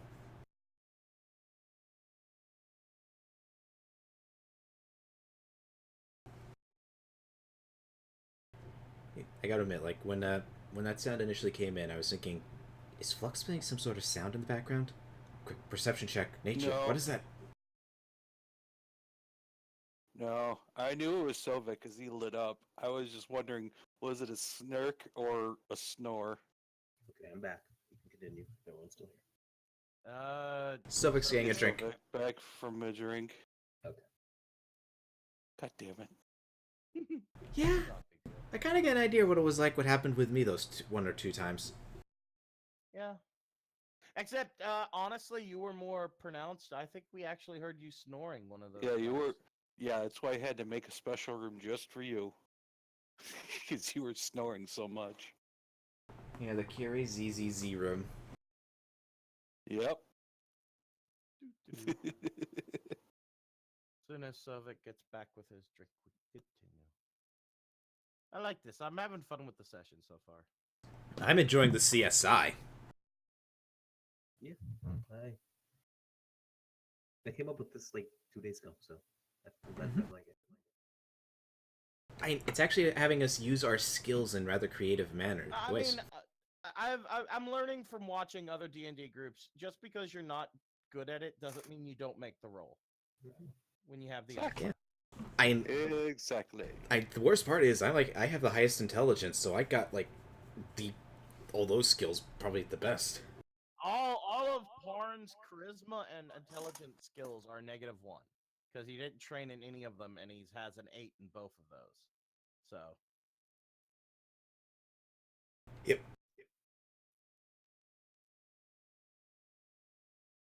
okay. I hope Sovik didn't pass out while he was getting his drink.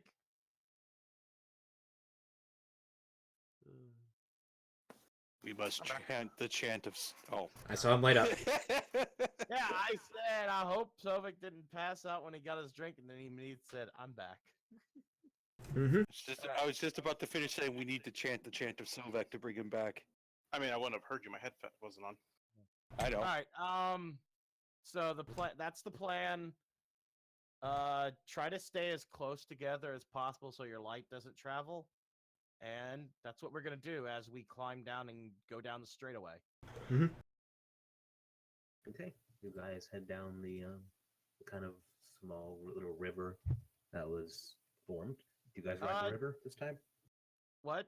Do you guys ride the river this time? No, we're gonna walk down the side like we did before. Are the climbing climbing stuff still there? Hold on, you're not there yet. Oh, not there yet. Okay.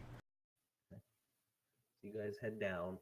Again, the path falls down alongside the river with you, and you finally come out to the opening where the river goes down to a waterfall. And you look out into the Underdark, and you note that your climbing kit is still there. Actually, seems to have been kind of upgraded. Seems a lot easier to climb through now. There's been more pitons added. It's a thicker rope. Convenient. Yes. Well, next time we need these climbing kits, at least we have them. All right. It looks like we don't need them right now, though. And I head down. Hang on, I grab him before we go down. Oh my. Well, I'm gonna just quickly do a quick check because I just want to see if I hear anything. I tossed my torch down to the bottom of where the Please piton don't stuff do is. that. I was just gonna try and hear. That probably doesn't translate that well. The torch falls down, so maybe about 20-30 minutes down into the lake at the bottom. And it goes out. Yeah. Darkness. Did I was hear about to anything? tell you, there's a lake down there. There's gonna be rope. We're gonna climb Okay. down. And the last time we didn't have enough rope, and we had to jump down. I was the guinea pig for that. It was interesting. Watching the torch for anything out of place. You lose track of the torch about a few seconds after you drop it, and you kind of You kind of zone out. You figure out where it is. It's a second, and then it's gone from your view. So, with my 8 perception, did I hear anything? Like, that was just what I was trying to do before we'd climb down, like, if I was hearing anything. I mean, you hear the natural kind of sounds of the Underdark. You hear the water rushing over the cliff. So, like, no sounds of creatures or anything. Yeah, no sounds of creatures. The Underdark is a lot quieter and more silent than you're used to being up from the above world, from the upper light. All right. Well, last time we went down these ropes, which it was just us alone, we had just enough rope to get right above the lake, and then we kind of had to drop down into it. So I don't know what improvements they've made. We're about to find out. Yep. Okay, a question. Are we at the... Oh, we're not at the point of the city. Never mind. Do we need to use our climbing kits, or does it look like there's plenty of equipment already It here? looks like there's enough equipment that you could all just do a basic climbing check and get down. Okay. A basic climbing check. So you want us to roll? Okay. So that'd be athletics? Yeah, it's athletics, or acrobatics, I think. It's up to Flux. Athletics. Sure, the one that I have a -1 on.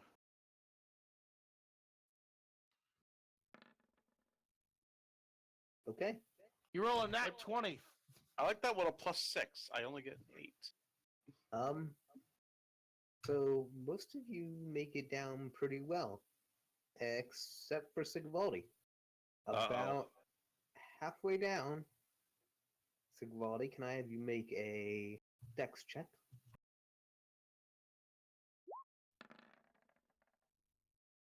Okay. About halfway down, Sigvaldi loses grip of the climbing gear, and he starts falling. Can I do a reaction to try to grab for him? Yeah, do a dex check. Okay. Hold on, let's see.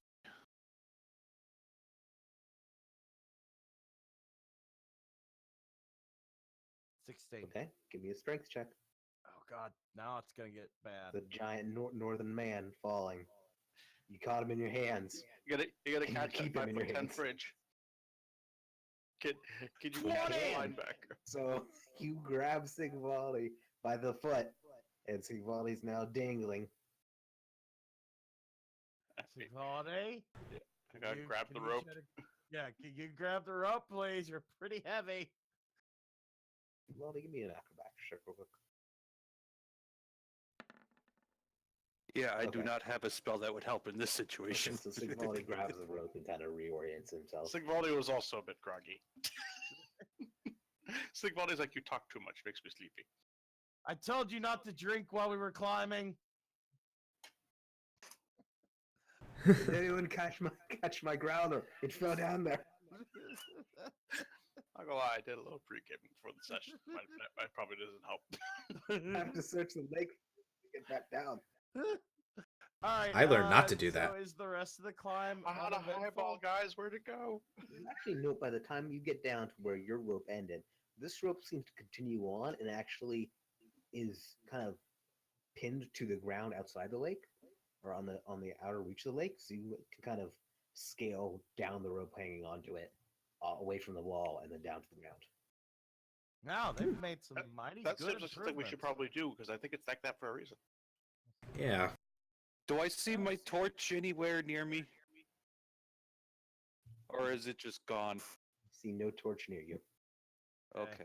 You remember you didn't catch it until the last second, but you remember your torch went to the lake.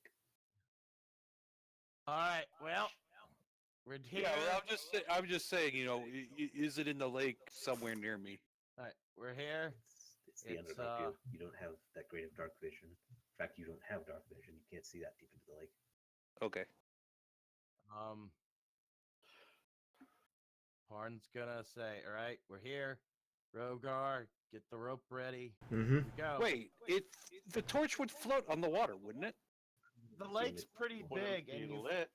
And and you dropped it in the middle, dude. Well, yeah, I know that.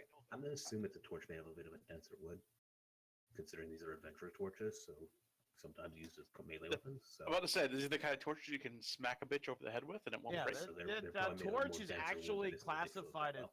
Yeah, the torch actually has a weapon entry. It does like 1d4 plus 1 fire damage. No, that's new. Weapon. All right, then they're obviously going Yeah, to not you gotta chase off those Nazgul with it, man. Okay, that's definitely heavier than water then. And it doesn't have a weapon thing, it just does 1 point of damage if you use it as a weapon. Oh, I thought it did 1d4 plus 1 fire. 1 point of fire damage. Okay. All right. Well, let's continue on. Remember, if I pull twice, put out that light. If I pull once and it stays pulled, run. Get to me. Get to me as quickly You as guys you know can. the trail is there again. And it Hmm. continues off into the darkness. the same kind of trail that we initially were following. Actually, we have to go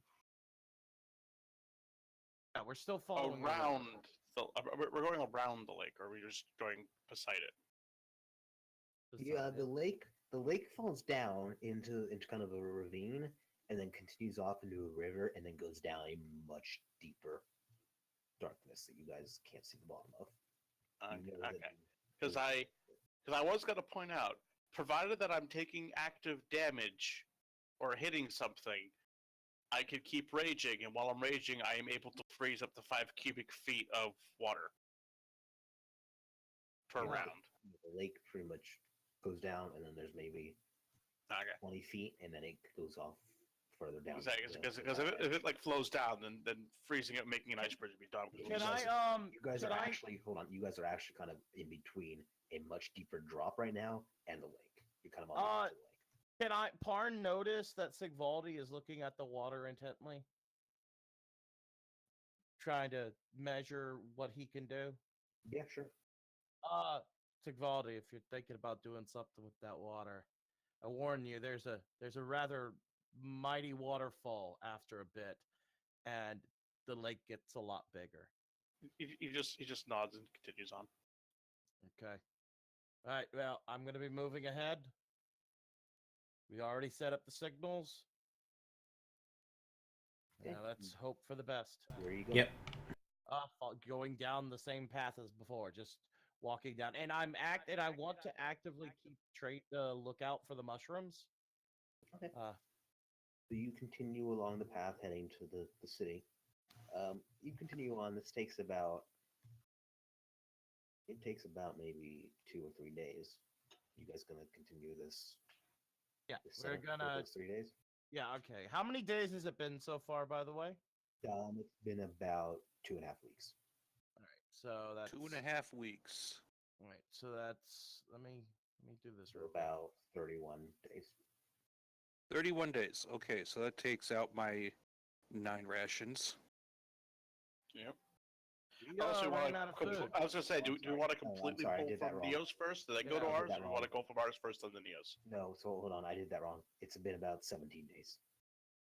I was about to say because we ran out of food about 2 weeks ago. If that was the case, Yeah, I added 2 weeks to 2 weeks and it didn't work. It was actually 14 days, or 14 days for 2 weeks, so that's 17 days. Yeah. So how do we want to divide the food? Do we want to go through personal stockpiles first, then Neos, or just burn through Neos until we run out, then start digging into personal stockpiles? Neo only has 34 days of 34 rations left at this point. I'll go through my personal stockpile first. That's 9. Right, Yeah, so that's add 9. 9 Okay, to, so that each of us that have our own burn through 9 days worth. Yeah. Okay. add 3 nines to my thing. That I have 61 days left of rations.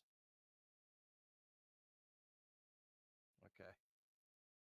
All right, that's all I wanted to check. I'm now we've been also like drinking- 30 pounds lighter. Hey, weight dropped from like almost 100 to 77. I had Alright. it all in my bag of holding, so I didn't change it all. All right. Does Parn's gonna keep looking at the river? Does he notice the fish yet? Oh no, the river has dropped off. I mean, if they're a fish, I think I could tell if they were there or not. Yeah. You guys have been the river has dropped off. The other river that was near the city came down from another long right, river into yeah. the city. The river eventually. We went down a path that didn't have the river. I Yeah, forgot. these weren't the same rivers. The one from the tunnel is not the same river. One Alright, might say these aren't the rivers and streams that we're used to. All right. Has Parn, with his passive perception of 16, noticed anything on these 3 days? No, that this we've been area is still just straight quiet. You notice no wildlife, nothing. Still barren in this path. Well, it's a good thing we Yeah. got all these rations. The only constant thing you pretty much see is just rocks and that worn path. All right. How close are we to the point we need to be to see the overlook?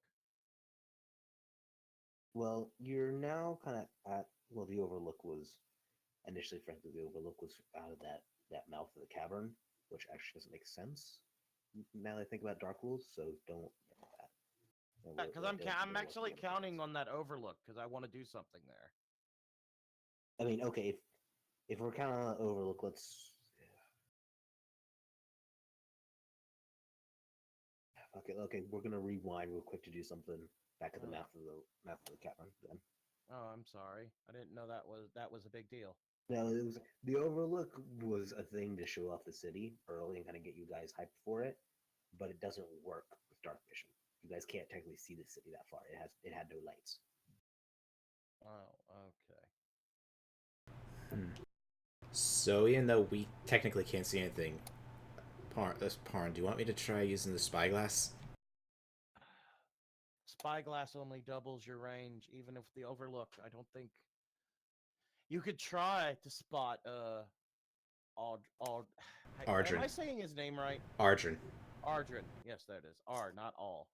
You could try to spot Ardrin, but I'm not sure you'll be able to see it from here. Well, it's worth a shot. So I look through the glass, and I'm picturing in my head is very much with all the detail that I remember of Ardrin. Okay. You look through the glass, and you just point it to where remember the city to be. You see a very large lake, and the glass does not highlight anybody. Do you see a highlight of him? I don't. Let me quickly change eyes.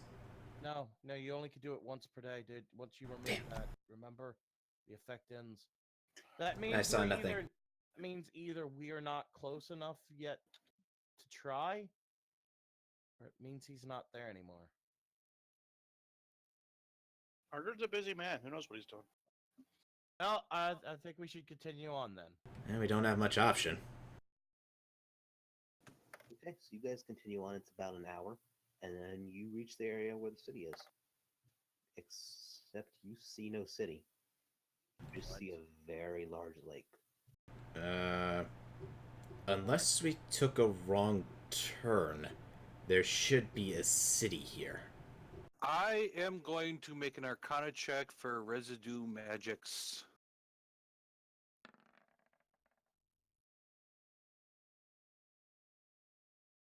There's again. So first off, again, you kind of sense you feel the kind of caked incense again.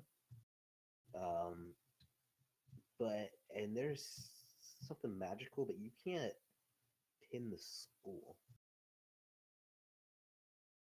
Something's happened here that it's not from the physical realm, but there's no school that you can really pin it to. Parn's gonna go cross-leg. Which kind of is weird because I was hoping for residue of teleportation magic or something. Parn's gonna go cross-leg, and he's going to focus his mind the best he can, and he's gonna will save against an illusion. He's trying to see if this is an illusion, if the city's still there, or if it's just a lake. While Parn's doing this, the rest of you notice the trail goes up to here and then ends. The trail actually continues into the lake, or continues up to the lip of the lake, and then you can't see it anymore. Parn, give me a will save. Give me a. I'm not wisdom. trained in will yet, so this is gonna be best I can. 16. You know everything seems right. There's nothing. There's no thread of something wrong that you can pull to kind of break out of an illusion. Nothing seems off. So you just kind of sit there cross-legged and go, "This isn't real. This isn't real. This isn't real." No, you know from illusions, kind of they're there. It's kind of like a dream.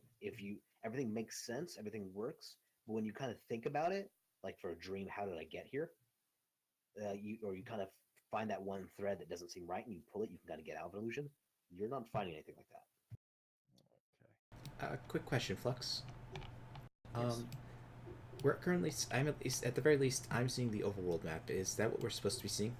Yes. Oh, okay. For theater of mind, until we get to the map Flux is made, we're just theater of the minding. Okay. If you guys wish and make it more thematic, I can give you can just find it like overall fan art of the Underdark if you'd wish that. It would help. All right, I'll Google search that instead. Okay. I would honestly, if you have something, that'd be great. But if you don't, that's fine. All right. Well, Parn's gonna. I've just been keeping myself with a creepy vibe going with the fucking Bleach Helmers OST playing in the background. Parn's gonna pull out his wand of prancing lights, and he's gonna point it at the path, and he's gonna point it right past where the water starts, and he's gonna fire, and he's gonna see what happens while his illusion prances down the path into the water. I mean, his light source. Okay, it goes down into the water. You can see the water illuminated a bit, and then they just continue off until you can't see them anymore. I'm actually gonna keep my ears out and try and listen for things, because there is something seriously wrong here. There's Well, Yeah, I'm gonna try. After he's done doing that, I'm gonna try doing my flute again. with the Using my flute to just kind of bounce sound around and listen to it. So, do I hear anything with a 19? You hear the rushing of water. You hear some kind of fish, and you hear some fish kind of moving around in the water. Okay, Again, the deathly silence. okay. Well, guys, we can't just stand here any longer. So what did I hear? Again, you don't hear an echo. The Underdark's much too big for you to hear an echo. But it's just straight. You let out the high note. It fills your ears for a while, and then you let off of it, and again the kind of sound of water, some fish, and then just No echo. All right. Okay. Well, Parn's gonna I'm gonna look. Parn's gonna pull out his contact mirror. What does he see? again, Barn sees darkness through the mirror. I thought you said I could see like a light, lights in the distance, uh, You kind of see a faint light in the distance. Are you trying to kind of triangulate where the mirror is from here? yeah, I'm trying to, from what I knew, I'm trying to see what I'm looking into the mirror. Like, is it still in the city? Do I still see any fuck it? Do I see any signs that it's the city that it was before? The thing is not in the city, you don't believe. Okay. But if you wish to kind of triangulate where it is, give me like a intelligence check. Okay. Roll for GPS. I don't think I succeed. A 3. Why don't we have our intelligent party member try? Does the entire party member know where the fuck he's supposed to be? Yeah, it doesn't. Oh, You kind of don't have a frame of reference for this particular check. no, not me. Um, I'm charisma. okay. My character's charisma. I'm talking about. Oh, that's right. Rogar's the smartest one in the room. Yeah, Yeah. All right. and I can't help with that check at all. Really? Oh. No dark vision, so I can't do anything to try and do any triangulation. Hold on. I prepare dark vision spell on Rogar. I mean, he could So- literally just put the spyglass up to his eye and look through the mirror that way. The, Would that dark even vision's work? at once- That Yeah, the sounds dark like- vision's. The dark vision's not once per day. The dark vision's whenever you put it up to your eye. The highlight is only once per day on that. Okay. Okay, then it saves me a spell. So I use my spyglass to look in the mirror, and I try to triangulate this to where we are. Or not. Yeah, I can't make out heads or tails. Sorry. Can't really make it out. Right. Well, do we see a path around the lake? What's? It was huge. It was a huge city, so it's weird to see nothing there now. So, is there a way around, or is it just a Give path me into the lake? Give me a perception check. So, give me investigation checks for you guys. For all of us? Yeah, 16. anyone who's kind of searching around. Yeah. Wow. 21. Okay. So, Parn, you kind of search around. You find no path, but you find a rather large, deep hole in the ground that goes down for maybe about a meter into the ground. Gideon, you find the same thing, and Rogar, you find the same thing, but these are not the same holes. Huh. Bunch of Different holes. holes. You guys should be seeing some kind of underdark thematic images now. Yeah, I see it. Yeah. Well, so we have two options. It looks like we can go down one of these holes, or we can, So you can't fit in these holes. Or we could take a quick look in the river. I mean, in the lake. It's a lake, not a river, so it's not fast moving. I do. honestly. Also, Gideon, you know, you kind of searched around the lake. You noted the river that continued on, and that this lake must have been filled from. Okay. That's about it. But these holes are not big enough for you guys to. Actually, yeah, they are. They're about big enough. They're big enough for you guys to fit in. All right. Well, I think first, those of us with better senses. You. I'm not. I'm think, gonna take a piece of rope, part of my rope, tie a rock to one end, and start lowering it into the hole or the water hole I'm at. So Just, these holes are not filled with water. oh, They are empty. oh, the empty holes. Okay, Yes. so I'm gonna tie it to a torch and kind of lower it, start lowering it down, just kind of. Again, like I said, it's about a foot. So you lower it down for about 3 seconds, and then the torch kind of lodges in the bottom. No side holes or anything? No. Alright. I Well, draw my sword and look at my hole. Same basic thing. Same thing.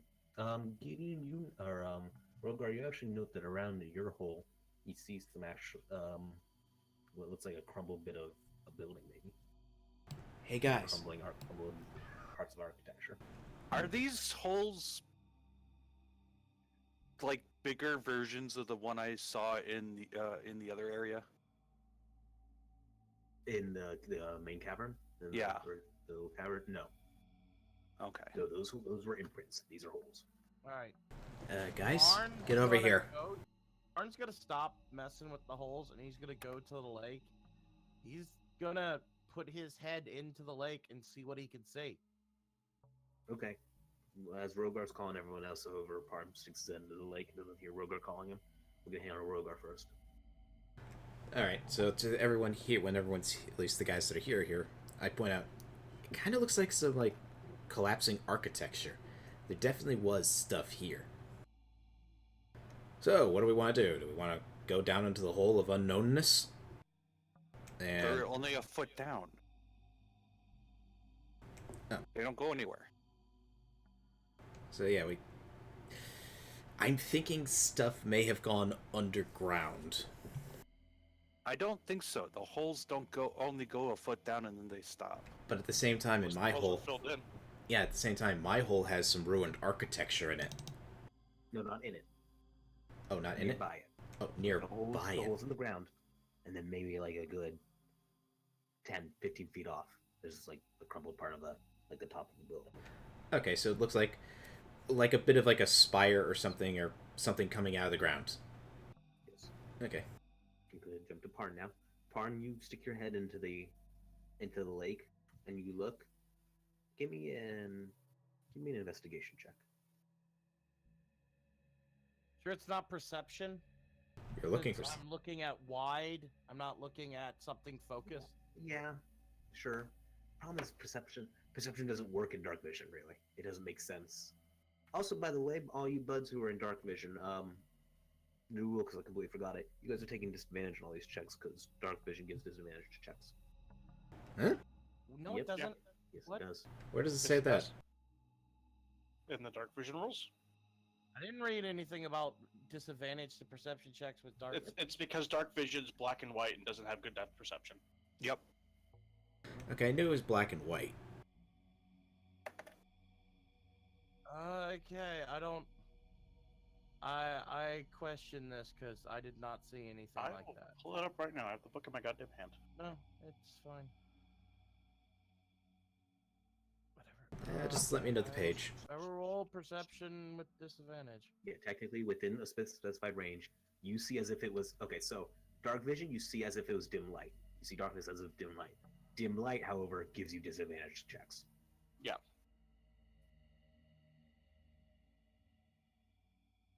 Okay, Parn, you know, the weird thing is you've seen a bunch of lakes. You've been in a bunch of lakes. Lakes are kind of a bit. Legs are kind of your thing.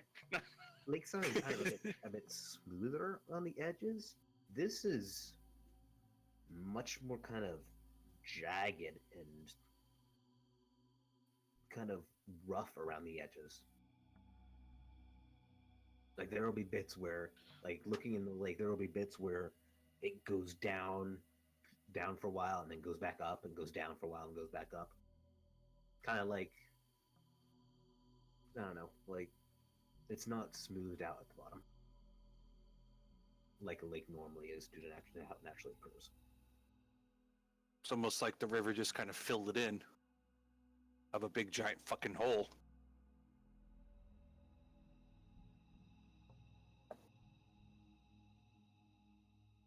Gideon gets inspiration.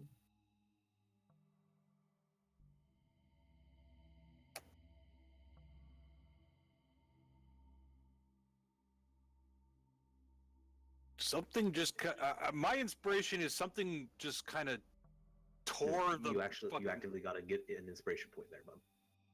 Oh, inspiration point? Yep. Oh, yay. Which means you can add advantage to a check. And Okay. you have to use it this session. They don't save. Okay. Unless otherwise stated by the DM. I'm gonna head over to the lake and Oh crap! I see forgot what I was on. Arn's doing. I completely forgot I'm on push to talk. You guys haven't been hearing me for the past 5 minutes. Nope.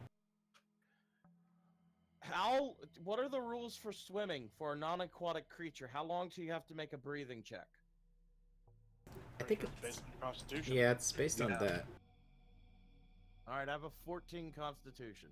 What's that? I don't know the swim rules. To the index. Let's see. Swimming is essentially everything costs an extra foot. Unless you have Okay. swimming speed, and then I can require swim checks if needed. Alright. A creature can hold its breath for a number of minutes equal to 1 plus its con mod. Ooh. All right, so Parn's gonna pop his head out of the water, and he's gonna say, "All right, something's funky. I think it's already pretty clear, but I think this is a city. Do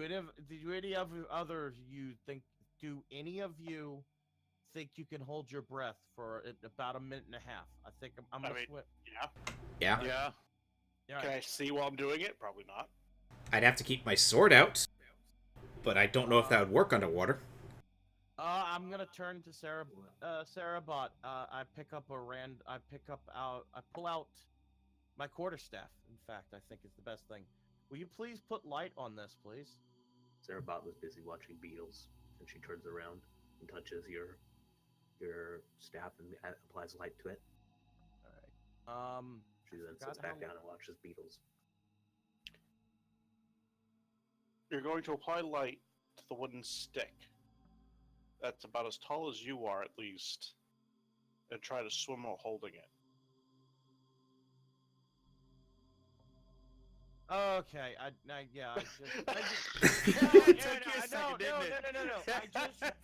just realized something. You can't cast light twice. I was gonna have her cast one for my stick, and then cast it on a stone for me. Okay. Can I change the stick? Do you want me to give you my drift globe? No, because I'm gonna be dropping it into the lake, and I don't want you to lose that. Sarah grumbles, turns back around. Like I own stock in the light company. She applies light to a stone. All right. Parn's going to go. He's going to ask if anybody wants to join him. I'm gonna actually use a spell slot finally and cast it on myself. For dark vision. All right, who's staying up? Staying up here. Do you still have that rope tied around my wrist? Yeah, that's what I'm about to ask. Who's staying up here? I'll stay up here then. All right. How much rope do we have? Ah, I turn to everybody. I got have 50 feet. 50 feet. 50 feet. Alright, I think we should tie all the ends to this. And have Rogar stay up here with one end and have the other end on one of us. You know, Sarabot's Okay. also here. Yes, but we don't know what Sarah has in her equipment. We don't know what Sarabot will truly do. Yes. Don't know if we can trust Sarabot. Alright. Yeah, so, good point.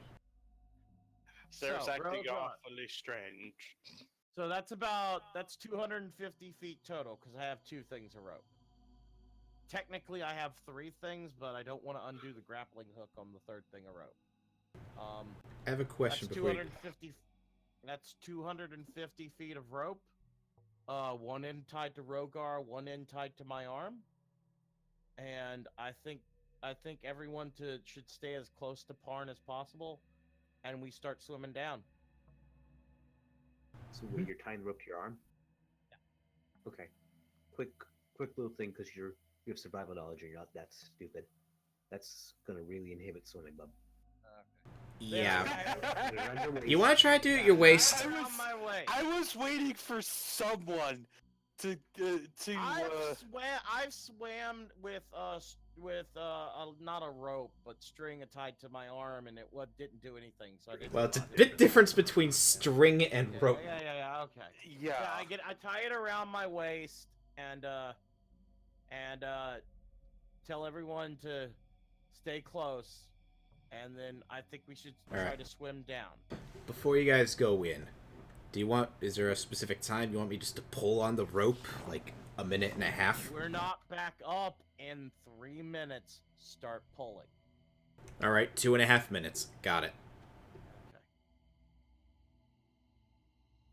Parn can hold his breath for about 3 minutes. At the same time, I need the time to bring you back up. Yeah. Okay. Should have sent the man that can hold it for 4. You are all in the water. What are we doing now? We're swimming down. I want Parn swimming down for about a minute and a half to see what he can see, and then once he gets there, he's gonna drop the light stone. I follow. Okay. You guys Now that I swim- can see in the dark. You guys swim about a minute and a half straight down and drop the light stone. The light stone goes down for maybe another 30, 40 feet. Hits the bottom. And again, it's the jagged bottom. Can I get investigation checks from everyone? Okay. You know you had to avoid, you couldn't swim some kind of straight down. You had to go on an incline. You had to avoid kind of jagged edges of the lake. Is that a 9 and an 8? It's gonna be Sigvaldi. Come on, man. Sigvaldi, Hey. you know, a kind of bronze coloration on the walls near the light stone. I'll swim down deeper because I can hold my breath for 4 minutes. Okay, you swim down deeper. Kind of investigating it, you kind of put your hand against it and rub it, and it kind of comes off. You know enough about jewelry. You've encountered jewelry and rings. This is kind of like what happens when something gets stained by a metal that it's been next to or was in contact with. Okay. Parn's gonna motion for Sigvaldi. We gotta go back up. Yeah, back up time. And we're gonna start swimming back up. Okay, everyone heads back up. I start pulling. Yeah, how long is it's only been about 2 minutes. You still have 30 seconds before you start pulling. Okay. So I wait that 30 seconds, then start pulling. And then Rogar feels like he's got a catch on the end of his rope. Parn's gonna try and grab onto Gideon and point to the rope and say, "Let's go, we're getting pulled." And he's gonna attempt to swim best he can while he's being pulled. I'm grabbing the rope so that can aid me while I'm swimming back up. Mm-hmm. So Valdi's still got like a solid minute over Pulling. you guys on breath capacity, so he's just casually like swim. Okay. This is no bother to me. Okay, you all come up and you come out of the water. It's very cold. Where's Sigvaldi? Hi. Let's come out. All right. Yeah, there's the Sigvaldi. What did you see? You seem to. I notice tell something. her what I saw with the bronzing in the wall. From my knowledge of the city when we were in there, does that sound like one of the roofs of the building? No. What does inspiration do again? Apply an Advantage It gives you advantage on one roll of your choice. Yep, Oh, 101. okay. Or yeah, you can get an advantage on the check, or you can give it to another character if you feel like they deserve inspiration. Yeah. Do not use this as a game mechanic. Use this as a role play mechanic. Okay. Yeah. Don't say, hey, Jim needs inspiration to do this check better. Right. Okay. Okay, doke. All right. Well, did we notice a path around the lake when we did those earlier checks? Yes, the lake, the Underdark continues on far into the distance. Okay. Well, I hate to say it, but I think the city is down there, and there's nothing we can do for that. But we need to find out what happened. Are there survivors further in? What's going on? All right. You've been here. It's time to come clean. This was an ancient dwarven city that looks like it's been destroyed by this water. And they did have a massive. The entire thing was flooded. The only way through the city was with boats that we had with a mushroom people. They were living in the city before we came upon it, and they would take mushroom boats, and it was actually quite pleasant. I'm sad to see that the city is gone. I hope their people survived. The fact that the person you were looking for could not be seen in the with the that magic scope. I don't know if anyone survived this. Yes. Fortunately, my master was also in this city the last time I talked to him, and as you can see, through looking through this, it's not watery, so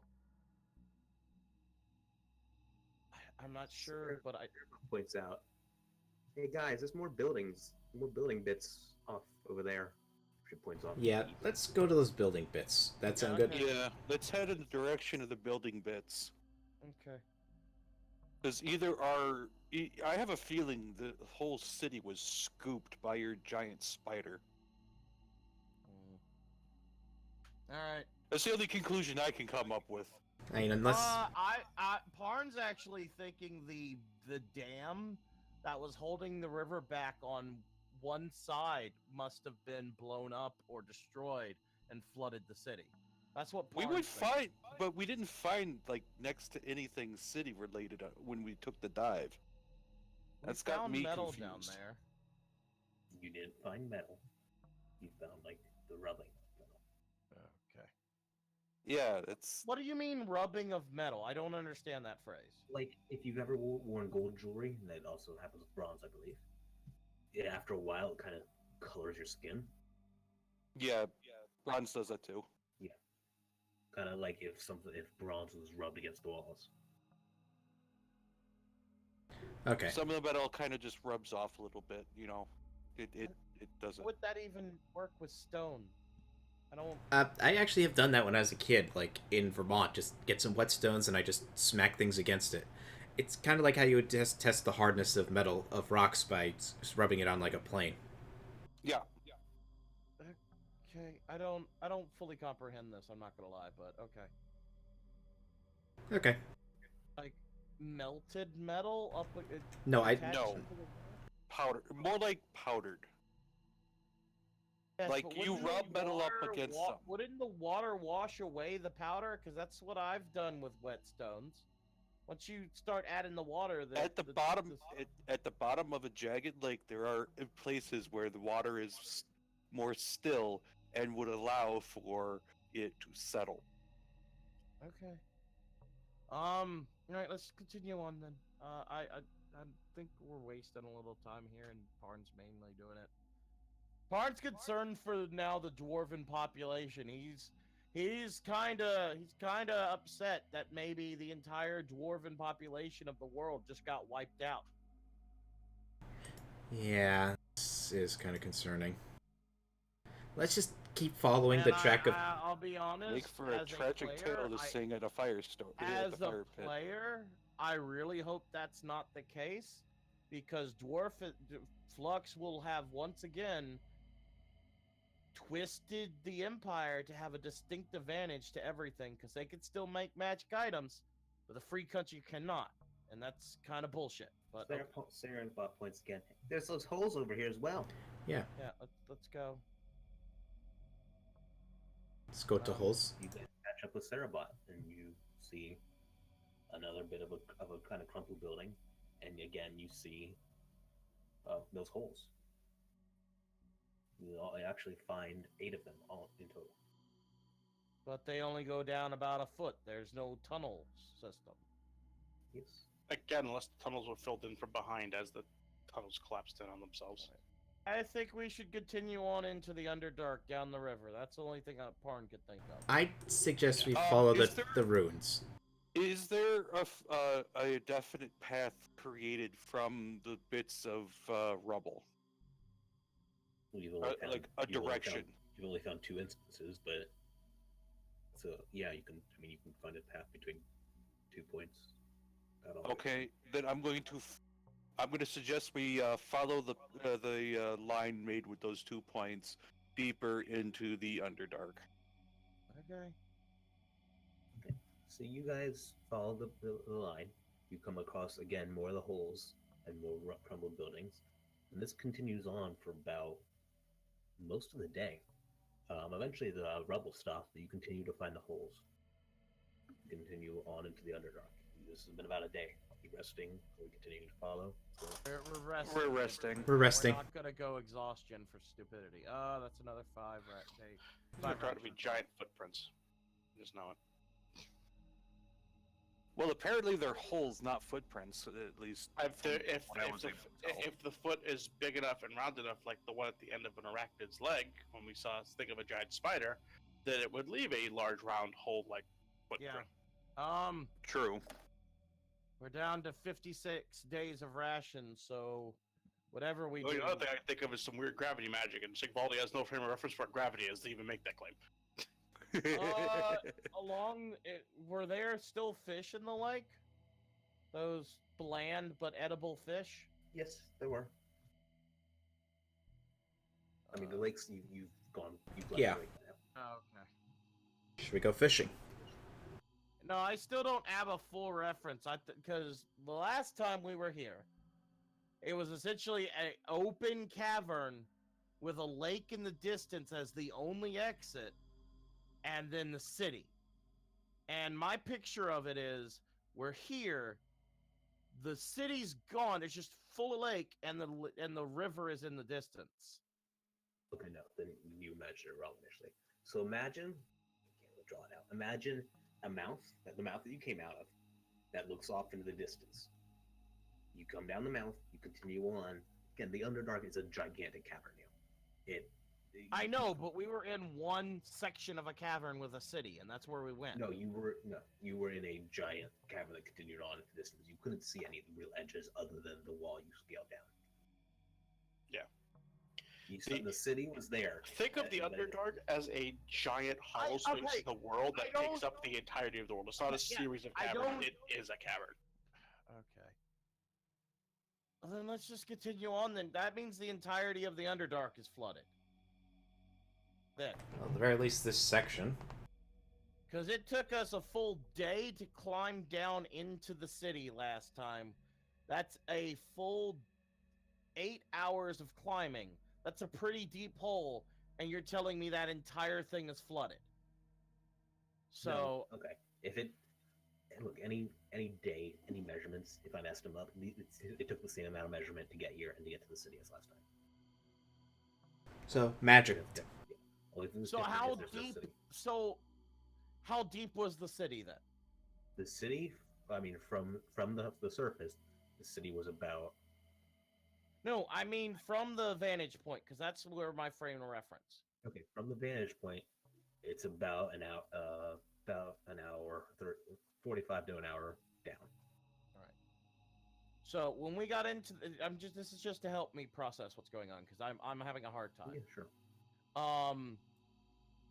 So we went into gates. We had a gate room when we small river. So what exactly is the difference between when the last time and this time that we're here? Okay, so I'm gonna move us all to Dolcroc. Yes, You this can is see what Dolcroc looks like. Okay, all right. all that's gone. None of that is there, and it's now a lake for all this whole area.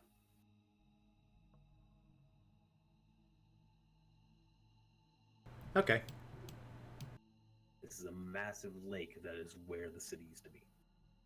And given that the city was already half flooded to begin with, that just means the lake's twice as big as it used to be, at least. Okay, actually, a better question would ask: is the water level higher from last time, or is it just the city's missing from the lake? Water level Like- is the same level. Okay, that should help. Okay, Neotag. so everything that was inside the lake previously is now either collapsed or just missing. Yes. But it's the same size lake. Yes. That's what I assumed. Okay. I actually was working under the assumption that I believe Neotag was as well. The water level had in fact risen. Here, hold on. Let me help draw it. Use white just to paste over all the city. Because I just squiggle blue lines all over everything.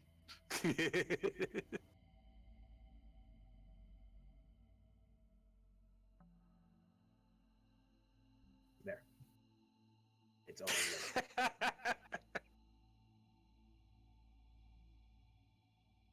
But at the same level. Yes. Okay. So, So it's like someone just took the city and just plopped it made away. it go away. So it's either been somehow moved, either by magic or some very industrious individuals, or something has happened to it to make it collapse down into the lake. Well, we keep following these holes in the ground Yeah. and little bits of debris every once in a while, so I'm going to go with moved. That's my guess. I Because kind of want to go with collapse because we did find remnants down in the lake, if I recall. All right, push to talk is my friend. All right, Flux, if you could do one more thing, if you could just draw like a single line to represent where we're walking along this lake. I mean, where we moved from this lake. Like, what are we over here, or are we still around like here? You're okay. So you guys kind of circled around the lake Okay. and then continued on off further. All right, that's all I Oh, need to no, know. it's- So we're walking around the lake. Okay, Yeah, thank you. you're circumventing the lake and continue off into the distance where the holes in the debris are.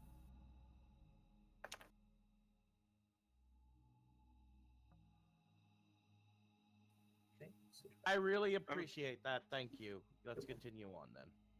it's about what you assume is nighttime. Okay, let's take a camp, and I gave everyone a ration, and Parn's gonna keep his ear out because he finds this whole thing more eerie than anything. Yeah. I find it even more eerie that we have come across nothing. You gonna force evasion again? You know what? Parn's gonna risk it. I find it actually very Parn disconcerting that Parn's we have gonna- encountered nothing. Okay. And I do mean nothing. Okay. Underdark is usually a little more active than this, Can it, from what Gideon has heard. all right. Parn's gonna warn everybody, and he's gonna ask them to stay awake this time. okay. I'm going into my trance. I am going to try to force a vision. I need y'all to look after me if something goes wrong. Okay. So, I'm taking the set 2 watches after this, so you guys can all get your sleep then. But I feel, especially, I turn to Sarah, especially you, Sarah. I think I don't want to speak ill, but I think I might need your medical expertise. And How's that that- speaking ill? Parn That's active praise is what that is. It's an active. Sorry, it's active praise. I mean, speak ill if I'm about to kill myself is what I meant. Is I'm cautiously going into this. Last I mean, time, that wouldn't be an applicable phrase in that kind of a situation. sorry. So Harn's gonna cross his legs, and he's going to focus his mind, and he's gonna try to force a vision in this trance.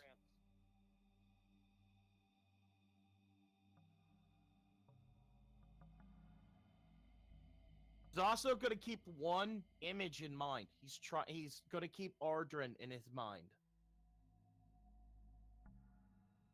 Okay? Okay. And he's putting his life in his hands and his friends, hoping that if something goes wrong, they can take care of it. I'll Well, Parn's dead. Let's find a new leader. Well, while he's doing that and I'm awake, I'll keep my ears and eyes open. With my sword drawn.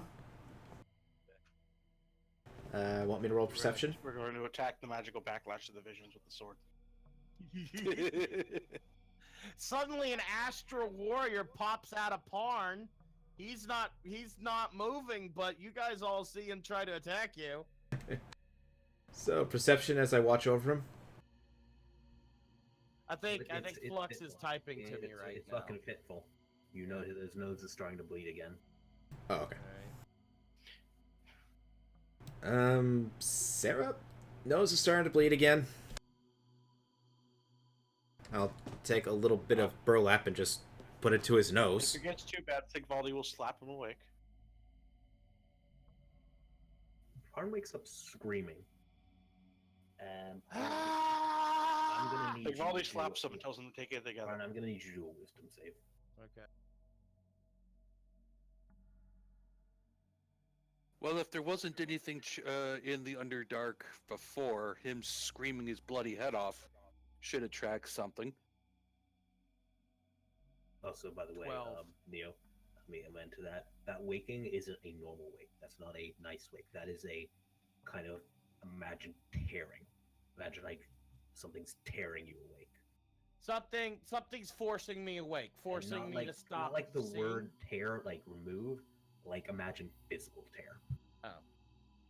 So is it also like they're telling me how to phrase it? I'm having a vision. I'm not. Someone's trying to. Is physically throwing me out of it. You're not. I mean, physically it might not be the right word. I mean, You take 15 points of psychic damage, and you guys can note that one of Parn's eyes is filled with blood. Sarah? In his eye. Sarah bot engage medical buddy, first aid program.exe. oh And yeah, you start vomiting. yeah. Sarah runs over. I prefer heal.jpg. Sarah runs over and does a heal check for you. So you kind of, Sarah gives you kind of like some herbs that would kind of numb a bit of the pain, but everything's inside. There's nothing she can It's really cool, do. she's got that dank shit. What? Why is everything red on one side? What's going on? Do not be alarmed, you are having a reaction. You popped a vessel in the eye. You are having an accident, do not be alarmed. You're just having an aneurysm. Bart is very serious. He's like, "What? Everything has a tint of red. What's going on?" Well, He's gonna put his hands on Park's shoulder, look him dead in the eyes, and say, "Your eye is bleeding," and then just walk away. Oh fuck. Oh god. Oh, I feel like shit. What the hell? Actually, All before he right. walks away, he's gonna give him like a light little like slap in the cheek, snap out of it, and then walk away. All right. I'll help sorry. Parn up. Baby snap out of it. It's worse than we could have thought. Okay, I'm gonna need a Worse than giant spider. Oh god. Something. The only word I can come up with is ripped me out of my vision. Something. I don't know. Oh god, that hurt. Something. The only thing I could think of is if something magical did that, but All right. Everyone looks at you and just says that is not very helpful to our current situation. I saw the spider again. It was attacking a small village of gnomes. It was Those probably It deserved it. destroyed the houses. The swarm of spiders would grab the gnomes and drag them to the back of the spider. The vision faded, and I thought it was over, and then suddenly I had a flicker. I saw Ardrin on top of the spider, and then What? something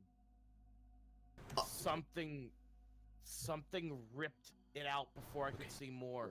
On top. Let me adjust that for you to tell you exactly what you're seeing. You saw Okay. the vision, Neo, and then kind of imagine a jump cut, or like a skipping, kind of like if you're watching a little video and it skips, and Yeah. you saw Arjun for like half a second, and then the ripping appeared, then the ripping. And then King Crimson activated. I only saw him for a second. He was on top of the spider. Okay. And then I I put was my hands on his shoulders. I was Was ripped he- out of the vision. Arjun, did he look like he was in trouble, or was he like riding the thing as if he was its master? Flux, do I know of anything like that? You don't know. You could barely see Arjun. I don't know. It was a flash of him. All I know is he's up there. I don't Look, he know. fell in with some tough crowds after that Penis got drew in his book. I don't know the details, but I'm does it look taking that if I scope look out. around while this if while the spider was attacking the gnomes, did I see sunlight? Was it outside or was it No. dark? It was dark. Okay, I'm taking that spyglass So- out. I'm going to look further down the. Then I was correct. These are giant spider footprints that we're following. I think there's a giant spider attacking villages in the Underdark. We need to find this thing now. I'm going to Kind take. of assume that to begin with. I'm going to Alright. take. Hang on. I'm going to take the spyglass. I'm going to look further down the path of where we're going. I'm going to hold it up to my right eye, the one that lets me see souls. I'm going to very clearly have my image of Ardrin, and I will actually whisper, Ardrin. Okay. That's Okay. Good. Don't do Bit that. gay, but alright. This is- Not enough time for that to refresh. So you don't see Ardrin, nothing highlights, but in the distance, you look through the spyglass, you see the dark vision, and then in the very distance, far distance, you see a kind of blue glow. And you can kind of make out like a city. Okay, guys, in the distance, I see a blue glow, I think a city. Okay. I can't make much more detail out of that. I How need. Okay. How far down in the Underdark are we exactly? You're a good deal down. Okay. You don't know enough about the Underdark for me to actually give you a geographical. I location think of he it. meant more like how long were we under? Oh, you've been down. No, I mean, I mean, you know, how far down do you are we? Well, it took you about 3.5 or 2.5 weeks to get down here, so All right. you're not a dwarf, and I don't even think dwarves get that anymore. You don't know the exact deep depth. You know, there's no sunlight. All right. What check would I have to roll for figuring out if if the city in the distance would be a safe one based upon what the rest Tarn of the down's a healing potion, by the way. Okay, do an intelligence check. raw intelligence? Okay. Decent. This is the Underdark. There's a good 80% chance any city down here is not good for you. I'm gonna relay this. Remind the. Yeah, I party know. of this. You know pretty much the only thing that would be good for you is Sverf Neblum, Deep Gnomes, and you know they don't build cities. Okay. Yeah, we Yeah. know this place is terrible. We still have to find out what's going on with the dwarves. Wait, Hello, John. Cerebot. Something's happening to Cerebot. What? Not again. I wanted to see the beetles. Feel the water against my hands. Assuming direct control of this vessel. Are you here, Zon? Okay, there you go. Zon's back. So, Zon, Alright. all you need to know, giant spiders, going after them. Got it? The city is gone. The dwarven city is just gone, and we think it's on top of a giant spider. where Ardrin is. So that's what we're doing You know right what? now. We're That's probably following. the thing your master probably didn't want us waking up last time we were here. Yeah. Yeah, that would make sense. Now that I think about it, the Yeah. entire city might have been built on top of a giant spider. Well, there was that dark portal we stopped, and yeah. Okay. So, Well, Okay, That dark portal where I fucking So- suplexed the woman through. question, Flux. I jumped and pummeled the spellcaster like, no spell.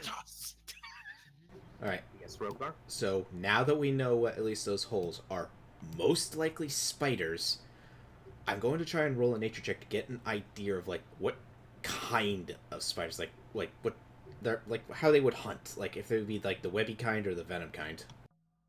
Sure. Well, the fact that we haven't seen any webbing. Wow, You even, don't know jack I mean, shit about any spiders that do things like this. Spider this big, I mean. it's these are big. living Nothing on about it, so- spiders is big. All right, Karn's gonna pipe up with his bloodshot eye, and he still feels like shit, even though he's down to healing potion. He's gonna say, "We need to start traveling. Enough thinking." Alright, you need a shoulder to lean on? Would a history check tell me if something like this has ever been recorded or heard of before in like stories of the Underdark? Give me a history check. On that venue, Giant spiders, I don't know. Might not be real. on that venue, I actually have as part of my background. Where is it? You know the drow worship spiders. That's about it. Spiders, that's that thing the drows worship, right? Oh no, it was.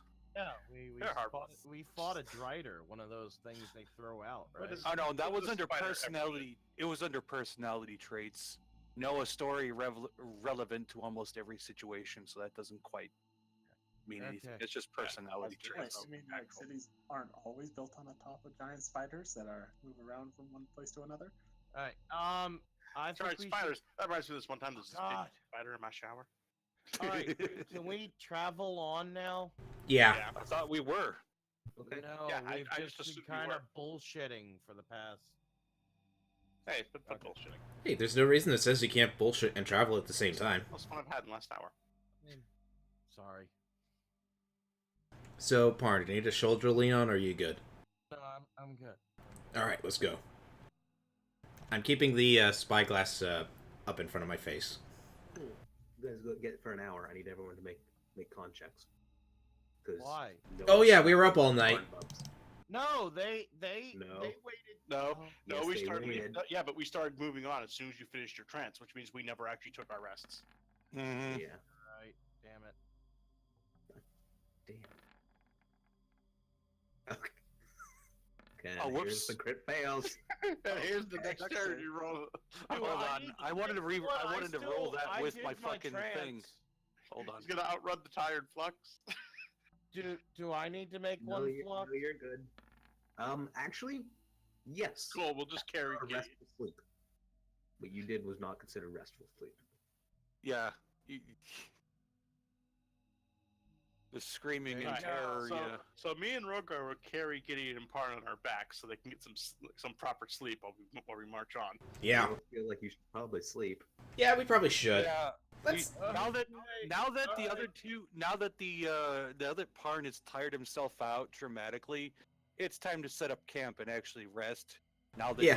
his hysterics have gotten under control. Mm-hmm. You, look, Every you don't- hour we sleep is an hour that giant spider's rampaging and potentially eating your friend slowly from the inside. Yeah. Point to Yeah. that. All right. We will rest. Unfortunately, we have to move rest. quickly. Okay, fine. Re-rest. Karn doesn't try to force a vision this time. He just goes into a normal trance. I'm just He's going.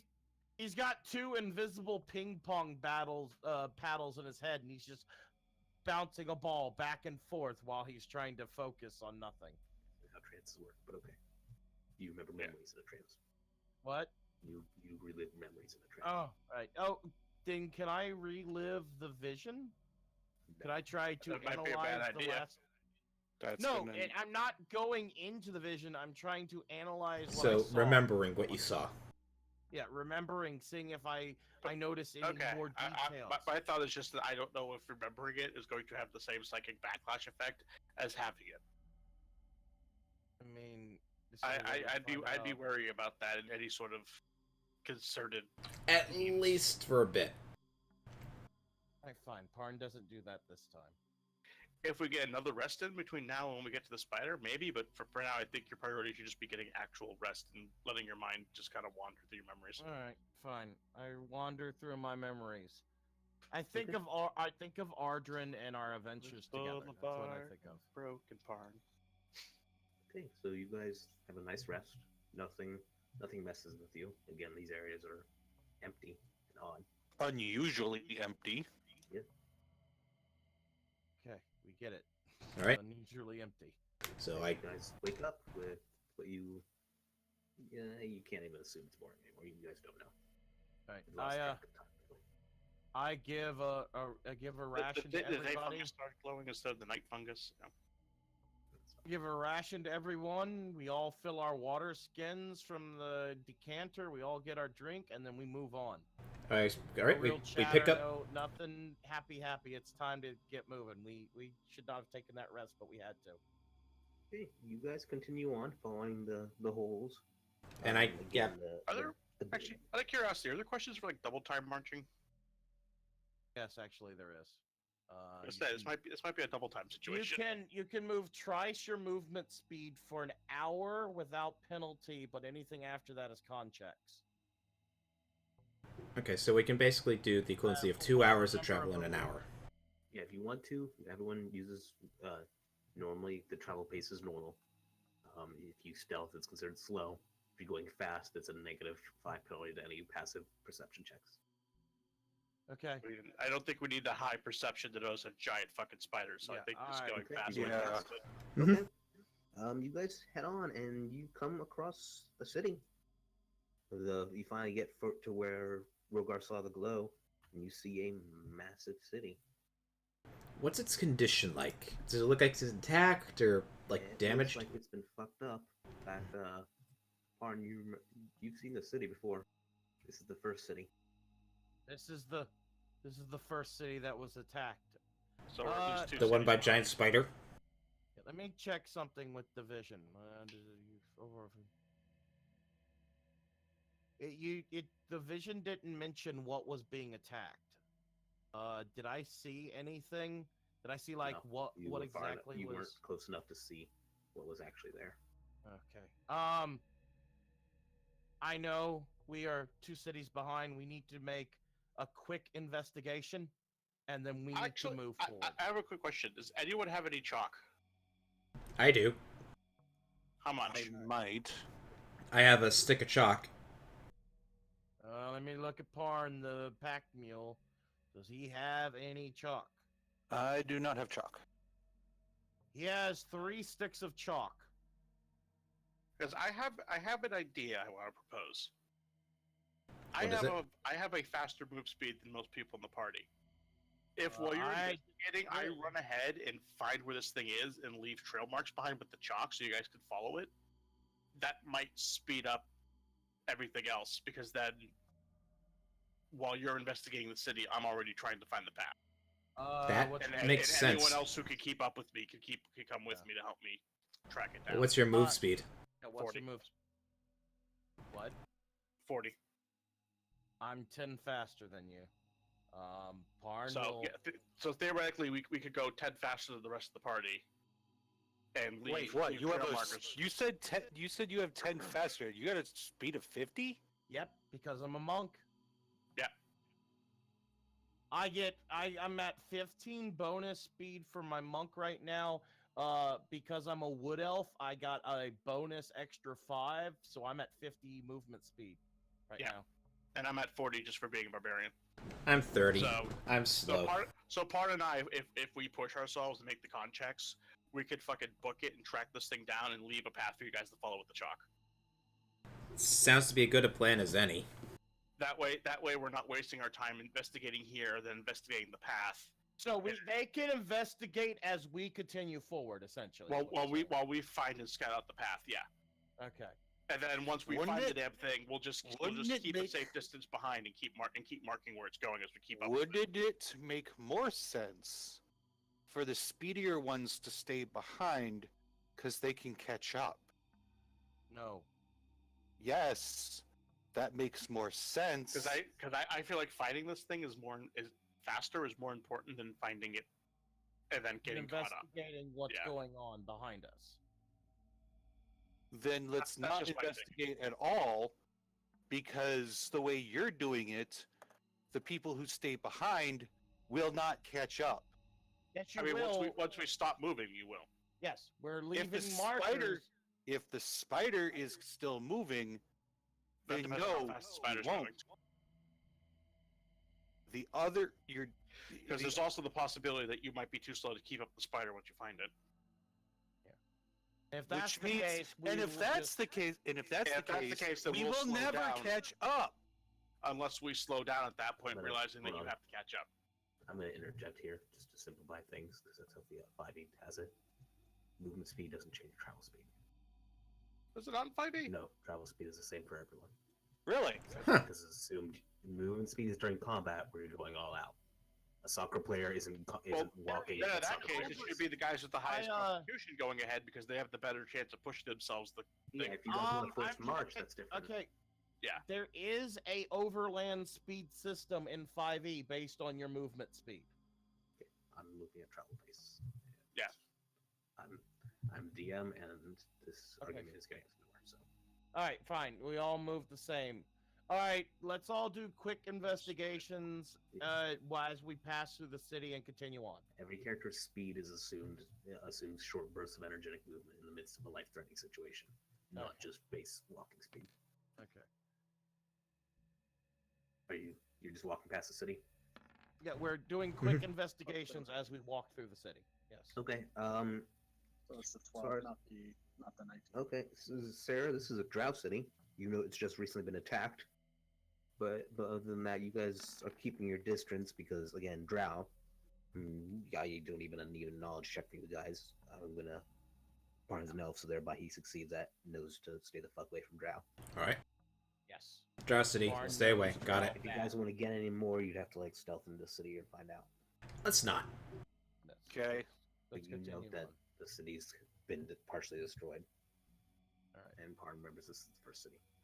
Okay, Let's move. You just continue on. let's continue on. Okay. So you guys continue on for about a day. So it's not that if the Drow City's being attacked, then it's No, not it's the Drow already been doing it. attacked, and the attack's over. Well, that's what I mean. Is if the city was Drow City being attacked, then there goes my idea that this was the Drow. Oh, Drow hate Drow more than anything else. so- yes, Drow It's hate definitely Drow. Drow True. more than anything else. So, So like a warring tribe, maybe. all right. You guys, Go ahead. Sorry. you guys continue on following the marks. The rubble has disappeared by now. It's not happening anymore. You come finally after about 2 days travel. You come across a much smaller village. Parn, you recognize this as the second village that you saw. Okay. This was the gnome village. Parnes actually would like to look into this one because, from what he knows about gnomes, they tend to be friendly. Okay. The What's- Surf Nebulum are different from the rest of most of the deep creatures that there. They're Well, dour, relatively but- friendly. So yeah, we go into the village, see what we find. Before we go in, what's the condition of the village? Also looks like it's been effed up. Oh yeah, it's so the Drow village was huge, and the Drow city was huge, and what most of the kind of entrance area was destroyed. This was a kind of like this was literally a village, so like maybe 10, 20 buildings in total. It's been just destroyed overall. All right. There's almost nothing standing other than just ruins. Parnes gonna do a perception to hear anyone, to hear any signs of survivors, that sort of thing. Look to see if any of the rubble's moving, that sort of thing. Okay.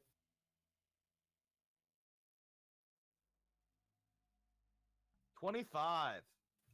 You hear a faint crying. Parn's gonna rush over and All right, Yeah, so I we'll- follow. Same.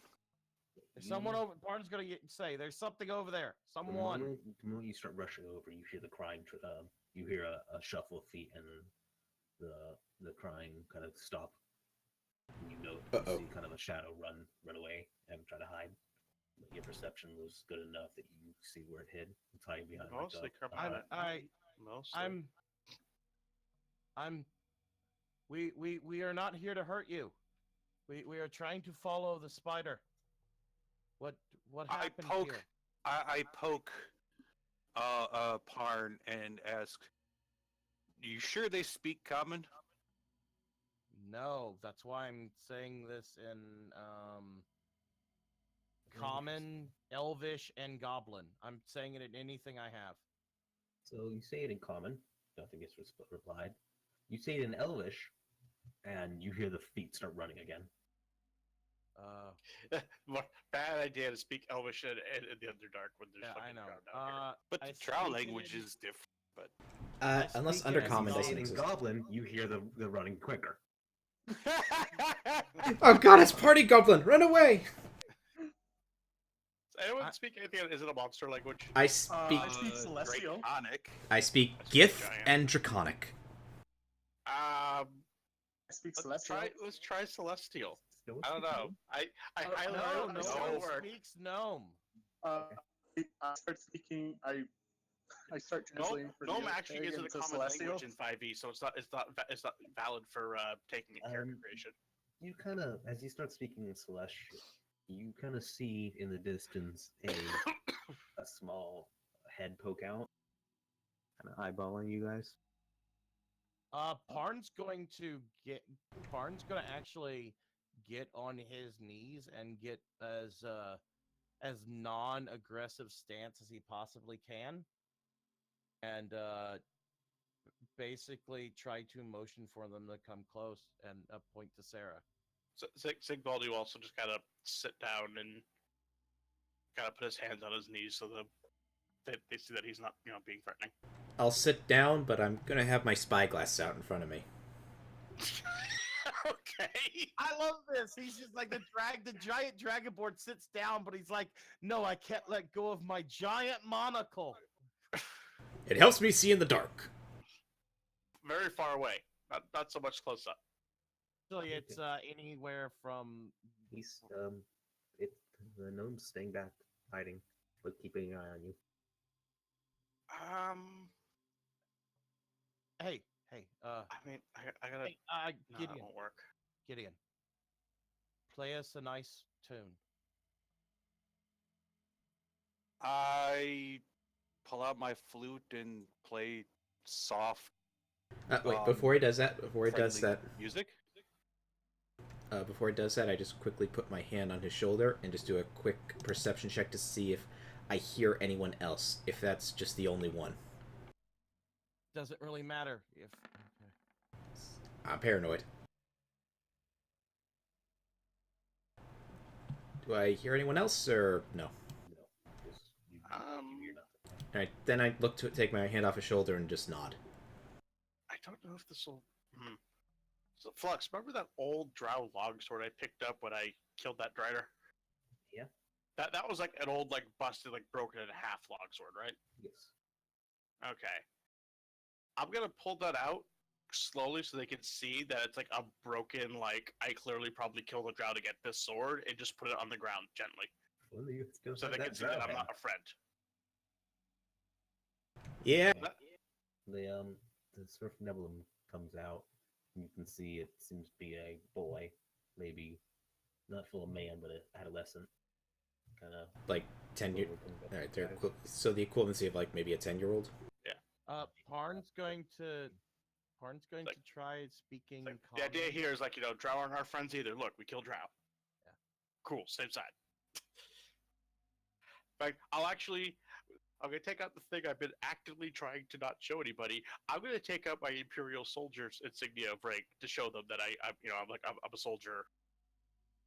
he doesn't. I mean, yeah, he does have a frame of reference to the fucking Empire probably, but it's like anything I can do to kind of show like, hey, I'm not from around here. If Doesn't know what the fuck that is. if if I was higher level, which I'm not, I think I could do this, but I can't now. Damn it. Barnes gonna leave it up to Sarah to try to talk to the. I don't think they understand me, but The that feels a little more calming than anything. hey, He's if the kid's speaking, clothes but messed up, you can have my nice clothes, but those will probably be like fucking like bed sheets on this kid. He's speaking, but none of you can understand what he's saying. Barnes gonna pull out a piece of chalk and a piece of parchment, and he's going to. You're gonna take out chalk and parchment? I don't think I have ink. Do I? It's hard keeping 'Cause up with. if you use chalk, then just have them right on the fucking stone where you'll actually Okay, see the goddamn chalk. I'll write on the stone then. I'm going to draw a giant spider with a city on it. I'm going to Hold draw on. an Like arrow we're just to it. assuming there's a city on this spider at this We're point. doing this. Hold on. Can I get these back? And I'm going to point. Are we gonna go to a us. blank map? We're gonna have to fucking Pictionary this. Yes, we are. All right. Daniel. Oh hell. Try to put that money where your mouth is, boy. Oh, cool. I could do this.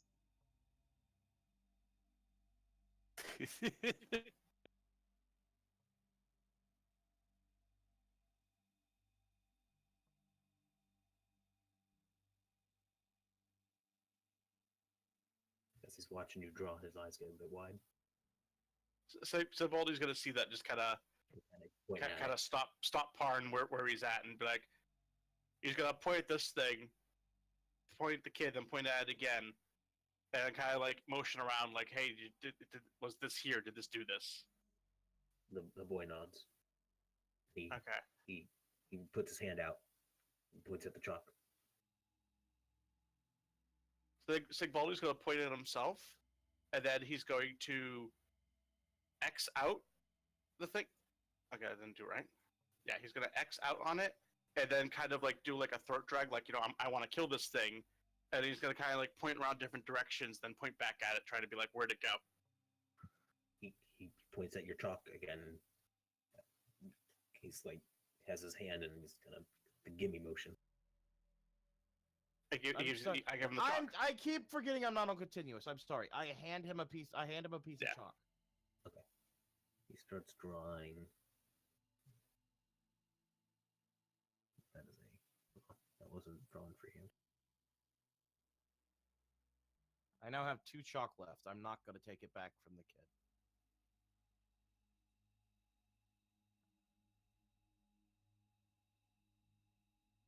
He points at him. Okay. All right. He points at the spider. And he draws.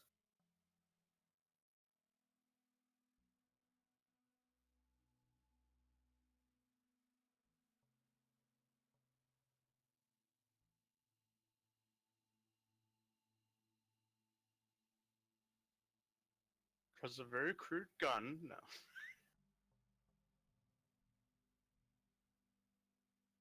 Goblin Oh, controlling a giant. mech.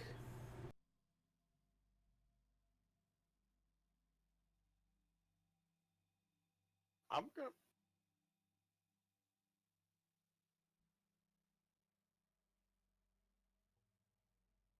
Because of space. Oh no. Yeah, he draws that. It's either a golem or some kind of a giant. Yeah. That or very boxy armor. Yeah. The armor of I'm- these gnomes is metal boxes. Parn's He going to stops and take a draws an quick additional thing. Parn's going to take a quick look around. Does it still look like there's serviceable food and water in the area, or is everything destroyed? It's a fucking. It's like a fucking clockwork Warforged golem thing. Yeah, that's weird. That's either fire or smoke, and I'm gonna say smoke. Or it's got fire cannons. Is that thing like a construct? It's like a steam-powered construct, yeah. Warforge? I guess that makes sense. That's kind of Gnome's whole thing is tinkering and making shit. So maybe they use the construct to try and fight these things? Parn's gonna point to that and then make a fist and then point to him and say, "You that," and then fist. Like, did you?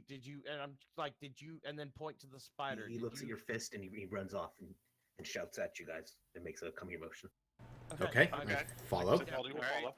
Yeah, Parn gets We've- right up and he starts following. Brings you to a very large building. It's maybe like a townhouse or the main building of this area. And he points at the wall. And you Okay. guys Gotta go over to the wall. You guys see the telltale crack and the fist imprint. Oh. So they Whatever made that is following the spider or is working with the spider. At the very least, that's what came up and basically trashed the upper area. This is gonna be so stupidly simplistic, but it might work. I'm gonna draw on one side of the fist a smiley face, and on the other side like an angry frowny face. I'm gonna point the fist, and I'm gonna point at both of them and like which. He points at the frowny face. He keeps pointing at the frowny face and tapping it. Okay, so not good. Got it. Okay. Hmm. So big Steve Mech thing. Not good. Not friend. Okay. I'm gonna motion. How do I do this? So Flux, when's the side quest? So I have to learn this language and give it back to the Mandalorians. Okay, so I'm going to conjure a little, tiny little image of a spider, step on it, and then point around me, kind of trying to get a sense of, just points circling around me, trying to get a direction. He points off to the north. Okay. Okay. Well, we have our direction. All right. I'm going to. I'm gonna ask Parn for one of the rations. Yeah. Parn was going to give the child a ration, but he's also going to look around. He's going to take about an hour to look around and see if he can help dig out supplies before we move on. He's gonna investigate, try and see if one of the buildings is serviceable, and basically try to prop up, at least for the short time, something for this. Well, you find supplies. They're already kind of opened. The boy. Okay. While points Parn's out. doing that, Sigvaldi's gonna stay with the kid, who I assume at this point is nibbling on the ration Parn Yes. pulled out. And I'm gonna draw like different basic things, point at them in common, and then kind of point at the kid to try and get like some semblance of a rough dialogue between us established so that we can kind of communicate outside of pictures. If you wish, though, if we rest for about an hour and I have time to prepare, I could prepare tongues, make this easier. That would probably be would helpful. Be easy, but while you're doing that, I'm going to attempt to either learn this kid's language or teach him common. Possibly both. Yeah, while you're doing that, he's going to do that. But yes, I'll watch over Parn this. is- getting tongues would be very, very good. Parn is essentially using his carpentry and all his survival skills to set up a shelter for the kid, since the village seems destroyed. That's essentially what Parn's doing while you guys are doing this. Okay. 'Cause I'm going- Sigvaldi's idea was, So- Sigvaldi kind of wants to bring the kid with him. Sigvaldi doesn't trust this kid alone to survive. So what I'm going to do is this. I'm going to point to myself and say, Rogar.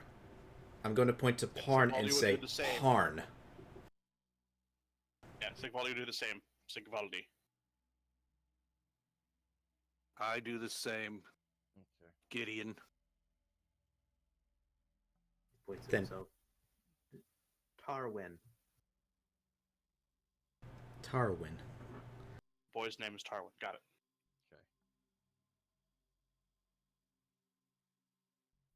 Parn Her comes name is back not Boy. to- No. back to the group and asks, "Have you learned anything else?" We learned his name. And what's his name? Tarwin. Tarwin. Hello, Tarwin. I've set up a rudimentary shelter. I've gathered most of the supplies left in the village. If he needs to stay here, we can, but I don't know what would be the best option. How about you introduce yourself to him? Point at yourself. I mean, if no one's against it, Sigvaldi's willing to take responsibility for guarding the kid. Yeah. We'll Parn, fight. Parn does When the spell of tongues is ready, then I think we'll have a better chance to ask Speak him and what he figure out wants. what's going on. Yeah. Parn's gonna do a friendly bow, and he's gonna say, and then point to himself and say, Parn. All right. He seems a bit standoffish to you. Yeah. Parn expected that. Sigvaldi's gonna kind of like when Parn's not looking, kind of point at Parn, and then kind of do like the cuckoo like finger thing around his ear. He both smiles. I like how Parn has become everyone's joke, yet he's the one that's constantly trying to get shit done.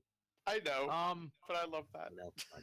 We all have our moments. I love Okay, it. Basically, the boss. how no one much- likes. Right, if Sigvaldi made it clear he wants to take the kid with him, how much supplies did I gather? How many rations and that sort of thing can I take with us? All in all, you found maybe 50 days worth of rations. We're back up to Actually, a level. This is a whole city. Or this is a Yeah. whole village. All in all, you found maybe 200 days worth of rations.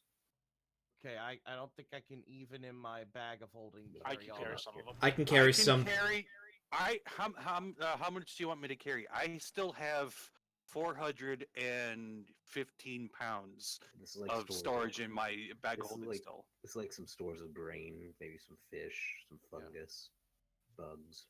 Yeah. I will hold up to 150 days. I had 40, so that's about. Parn takes 110, and he says, "I've got 90 more. We could take this with us since we have this child with us. I think we should take as much as we can." Agreed. So this is 90 more distributed as you wish. And I think we need to move on now. I think we can't wait. So do you want the 90 pounds worth in my bag? I was gonna say it'd be easier to keep it in the bag of holding if it's gonna be shit like grain. Yeah. And stuff like Yeah. Okay. Yeah. You take the Parn takes about that. Because any actual like trail rations, you can always just shove in Sigvaldi or Rogar's packs. Parn takes Yeah. about 100 days worth of the supplies, and he tells Gideon to take the rest of it, which is about 90 pounds. That's 90 pounds. There you go. All right, 90 pounds. I mean, 90 days worth, whatever that means. I don't know what the poundage is. Well, what is the pounds? It's Is 2 it- pounds to a is it- ration. Yeah, 2 pounds. So that's 180 pounds. Okay.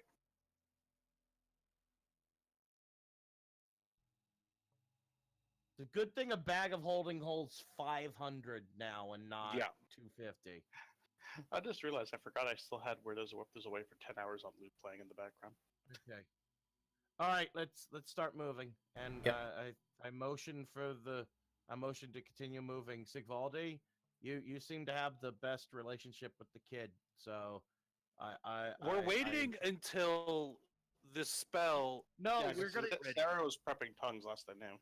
Yeah, Yeah. but Mhm. doesn't she need to rest again for that? I mean, for convenience sake, we'll let her do it this time. In the future, Zon, you prep in the morning. Well, I thought we were taking a rest. Well, Yeah. that's after a long rest. Yeah, I thought After- that's what we oh. were going to be doing. Are you guys No. resting tonight at the village? But if they're No, not going to be, then it has to wait. Apparently, we've changed our mind on it. Yeah, so I can't. We don't really have the time to wait. Yeah, no. I assume we were going to be doing a rest, but Yeah. since we're not, Don't we need to be doing a rest? No, this Well, time we're we've gonna only be been going to medium. traveling. I don't know how You've got long were we maybe 6 traveling more today hours. before we got here.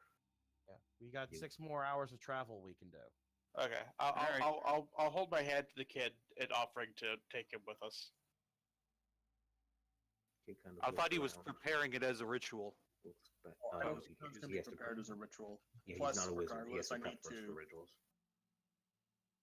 He would Yeah. have to have taken the feat to get rituals that like that. You can't. The boy kind of looks at Sigvaldi and then kind of looks around at the village and kind of takes Sigvaldi's hand. All right.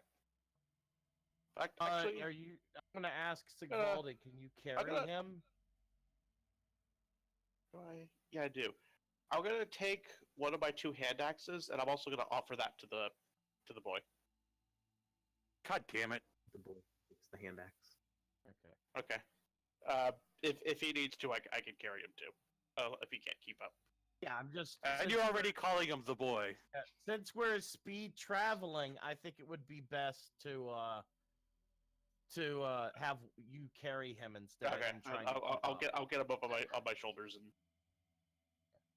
Because we're pushing ourselves. That's I just don't want the boy to have to push himself. I'll take 1 hand axe out of my inventory. All right, we continue on for 6 hours. Do we see anything else? No. Continuing the mark. I'm gonna keep trying to talk with the kid, and like learn words with him while we travel too. Okay. After 6 hours of travel, you kind of have figured out kind of basic things like food, water. Okay. meat, So fuel, we that kind of thing. basic needs are basically communicable now without having to do the Pictionary Yes. shit. After about By 6 the way, hours, it still has my chalk. Tarn's not coming back after it. He's letting him hold on to it. I was about to say, you're gonna get on this kid about some fucking chalk. Everyone he no, knows I'm is in making danger of potentially being dead right now. No, I'm trying to let it be known the kid still has the chalk, so he can still Yeah. draw and communicate. Okay. All right, we set up camp for the night, and Sigvaldi, the boy on his hand draws a spider and Okay. kind of uses his other hand to kind of clear it off, and then draws a tall person with pointy ears, and then points at Parn. Okay. And I'm he looks gonna even show him. secondly. I'm gonna show him the drow sword again and point at the drow sword. He looks at it and looks back at Parn, points at the sword and then at Parn. Shake Yep. your head no. Drow. I'm gonna nod and yell to Parn. Drow are probably involved. of course, Parn's The gonna. moment you nod, the boy kind of gets scared and gets off your back and starts running. God damn it! You just pretty much just confirmed I'm for going him. to make. Hang on. I'm gonna make a athletics check to grab him by the scruff. You just pretty much told him, yeah, our leader, our party leader is a drow. That took me till after I'd already done it. When he started, I was like, oh wait, no, hang on. Yeah, no, I didn't pick up on that till So you after. grab him and he's trying to get away from you. I kind of make like a calming like, hey, and I shake my head and just kind of do like a my bad kind of like don't whack myself in the head with my other hand type thing. Okay, his eyes are still kind of wide. He's breathing heavily. He's staring at Parn. Parn. I think from when I point at Parn and then I point up toward like the direction of the ceiling and the surface. Parn's gonna notice this. He's gonna see he's panicking. Parn's gonna take off all his weapons. He's gonna put them on the ground, and Parn is going to get in the most non-threatening position Actually, he can. I'm also gonna draw a big circle and like little crude stalactites and stalagmites, and I'm gonna kind of like indicate all around and point at that, and then I'm gonna kind of draw a line over it and put trees on it, and I'm gonna point at the sword, point at the cave. Like he knows what trees are. Yeah, and I'm gonna point at Parn and point at the trees, and then point up to try and indicate Parn's not from here. The boy looks confused. Parn is actively. Parn is going to motion for Sigvaldi to let the boy come to me. My weapons are at least a good 10 feet away from me. Parn is in the most non-threatening position he can get in, and he's just going to let the boy inspect. The only other thing I could think to do is to draw 2 very crude elves and just somehow make one black and make one white and point at the black one and shake head and point at Parn and then point at the white one. Parn's going to get Okay, it. are you doing that? I will do that. Okay. Yeah, because that's really the best way to do It's it. the easiest way to do it. Okay, the boy looks like he's kind of calmed a bit. He's still eyeballing Parn. Parn's gonna say, "Bring him here. I want him to inspect me best he can, and know that I am Okay, mad." I will release the boy and let him Boy, do does so feel of his like own we're volition fucking if he your wishes Parn. to. Yeah, I thought so. Parn's gonna try to smile. He doesn't smile much, so it's uncomfortable for him. And he's going to try to put his hand out to motion. He's gonna point to his weapons. He's gonna point that he has no weapons on him. He is essentially defenseless, and ask him to come here and to inspect him. He's gonna motion for him to do. Boy doesn't do anything. Parn, Sigvald, I'm trying to think how best to like do an Sigvaldi. indication of "I'll protect you." no, type Sigvaldi. motion. Sigvaldi, grab my arms. Hold them behind my back. Okay, Sigvaldi gladly goes over it, just restrains his arms behind his back, probably a little more roughly than he has to. And he's gonna say, and Parn's gonna say, "Sarah, tell the kid to come here to see that I am not a drow." If we get into an incident where you guys are in the forward and I'm the only one back here with the kid, and we have to get the kid to safety, we can't have him running away from me. He doesn't have tongues ready yet. Yeah, I know, Yeah. but we don't know what will happen overnight. I attempt to gently call the kid to inspect Parn with motions the best I I was can. gonna say Sigvaldi could also kind of be like, "Come here, it's safe. I got him." And in a gentle celestial voice. The boy kind of goes over. He looks at Parn. Kind of looks at Parn's weapons. Kind of looks back at Parn. Kind of gets up close and really inspects Parn. And says something you guys can't understand. And looks back at Sigvaldi. Sigvaldi kind of like loosens his grip but doesn't let go. Kind of like, "Is it okay to let him go now?" The boy nods. I let Parn go. Parn gently, very slowly puts his hand out to shake. The boy cautiously puts his hand in yours, but you know his other hand is still on the axe. Kind of. Parn he's shakes near his the hand, smiles, and then lets go, and waits for the boy to act. The boy heads back over to Sigvaldi. Okay.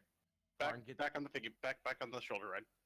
Parn gets up, puts all his weapons back on, his crossbow, his short sword, and he goes back to prepping camp. Okay. So we doing anything special tonight? Course of Visions. I didn't realize you actually Talking guys to the first boy. camp that happened like while we were traveling.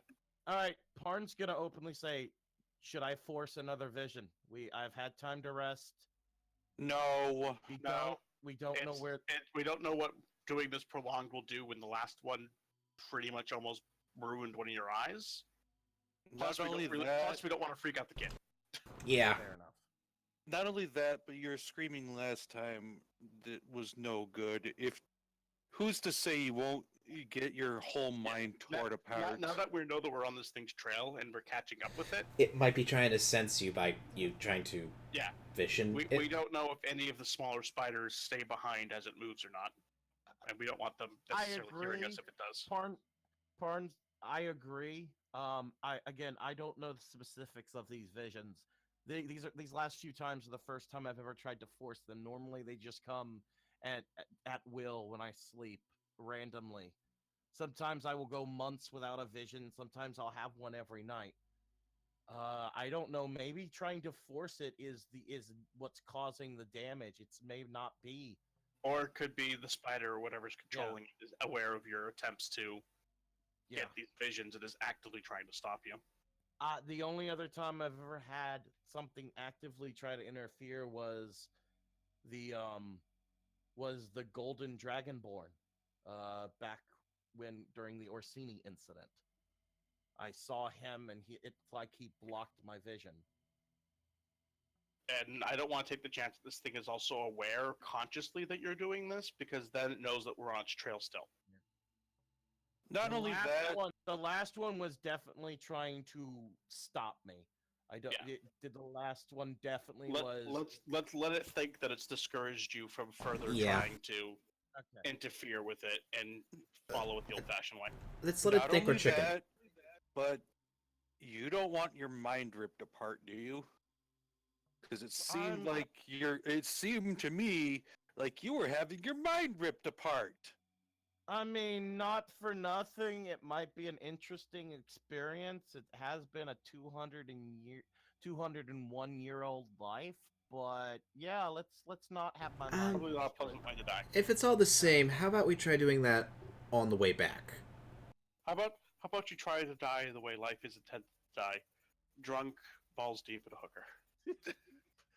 Is there You blow know, involved? I would have said 700 years old and still trying to fight a bear, but yeah, that sounds pleasant as well. I can imagine worse ways to go. If you can't die in battle, it's the only other acceptable way to get into Valhalla. Right, let's rest for the night. Then Alright. Sarah, you said you can do something to bridge this gap in the morning. Yes, I can prepare. I can prepare 3 casting of tongues. They Prepare- last for about an hour, so it's not long, but it will help. So each time we do it, so the first time we do it, just explain that the magic lasts for an hour. Is that all you can? Sarah, I So- don't presume to know how your magic works, but I'm about to say, how exactly does it work? Will only one side be able to understand the other, or is this complete understanding two ways? How it works is that whoever I touch will gain the ability to speak to understand any spoken language that hears it, and when that person speaks any question, the target of it's my two. casting will know at least one language that and can be heard by the target set and understand. So if I cast it on the boy, he'll be able to understand what we're Be saying. able to speak common and understand our common. Okay. That's pretty useful. That's what I was getting at. We may be going into combat soon.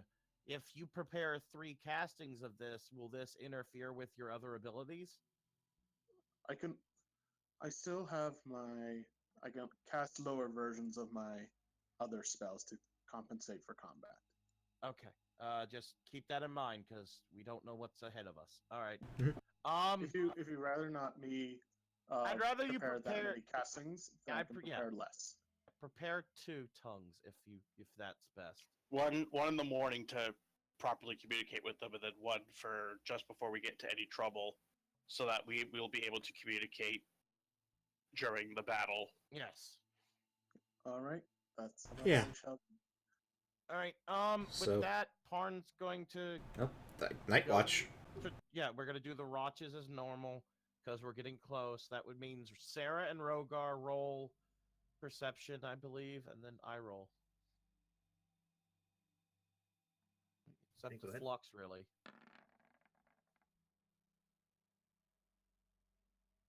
Also, since I assume during most of this the box has been particularly nice to me, I'm actually going to take the time to ask Sarah for the box and do something Sigvaldi has never done in his entire life, and just look at the box and just say, "Thank you, box." I hand the box to Sigvaldi. Yeah, and he'll thank the box for being nice. Flux? You guys are good. Again, it's very strangely quiet. You hear maybe some wildlife, but nothing living, nothing other than you guys. It's kind of like you're the only people around here. I'm also giving the box back to Sarah when I'm done, just in case it decides to be a dick. Yes. All right, and so the morning comes, right?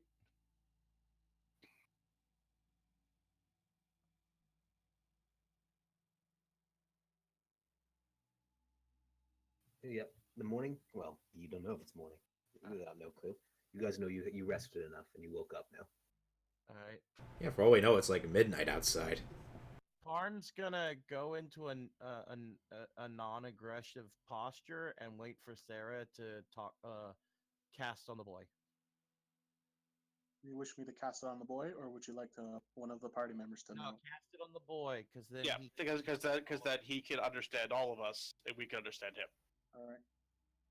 That's the easiest way of doing it. That way we don't have to play telephone with only one person understanding the kid. I gently call the boy over. Yeah. and I'm gonna help Sarah try to explain what's going on with like pointing at his mouth and in my mouth and like saying a few things in common and then pointing back at his mouth. Okay. And then do like magic finger would you lose or whatever. Okay, and then Sarah casts it on. And I touch his forehead and I cast it. Okay. Oh god. You should now be able to understand us for at least an hour. What kind of gasps? Well, I say that work done. I'm gonna smile and pat him on the shoulder. Barnes gonna pipe up. I am not a drow. I am a wood elf. I am not He's a been threat very to you. insistent we make that clear first thing. Yes, I am not a threat to you. In fact, I will do my best to help protect you. I hope you understand this. Thank you. What happened exactly? We know a giant spider with something on its back attacked. Do you have any other information? It attacked, and the men came out, took everyone, destroyed everything, and took them back into the spider. The men, are they shorter than us, taller than us? What did they look like? Much taller. Parn stands at full height, even taller than me. Yes. What were they made of? Were they flesh? What? Metal men. Big metal Men. Walter kind of strokes his beard at that. Constructs. See any? Did you happen to see anyone fleshy? Anyone made of flesh? Anyone in charge? No, just the metal men. Came, they took everyone. The whole time, constant worrying. Did they say anything, or did they No. just do it quietly? It just came out, grabbed everyone, and I hid until the worrying stopped. Did you They were all see? gone. Did you see where they? Did you see how they got them up the spider? They seemed to climb back up. This whirring sound. Was that coming from the metal men or the big spider? I don't know. It was all around. Everything was whirring. At this, Are you sure the spider was the spider flesh or was it also metal? I don't know. Spider could be mechanical. Didn't look at it that much. Fair enough. Yeah, I so saw well, the just man kinda come nods out, that and I is hid. fine. Parn points to the hand axe. Can you handle yourself with that? I don't know. I hunted with my dad. I could show you a few things. Yeah, I pull out my light crossbow. I have this. If you would be more comfortable with something that shoots instead of you would have to be close to. No, I like this. Okay. With that, I tell him that we are going to be going to the spider. We are going to try and find it and find out what's going on. And if we This can, is we'll good. stop it. Yes. If we can, we will stop it. This is risky. Do you still wish to travel with us? We will do our best to make sure no harm comes to you, but it is still a risk. I want to save my parents. Fair enough. A noble goal. That is all I need to hear.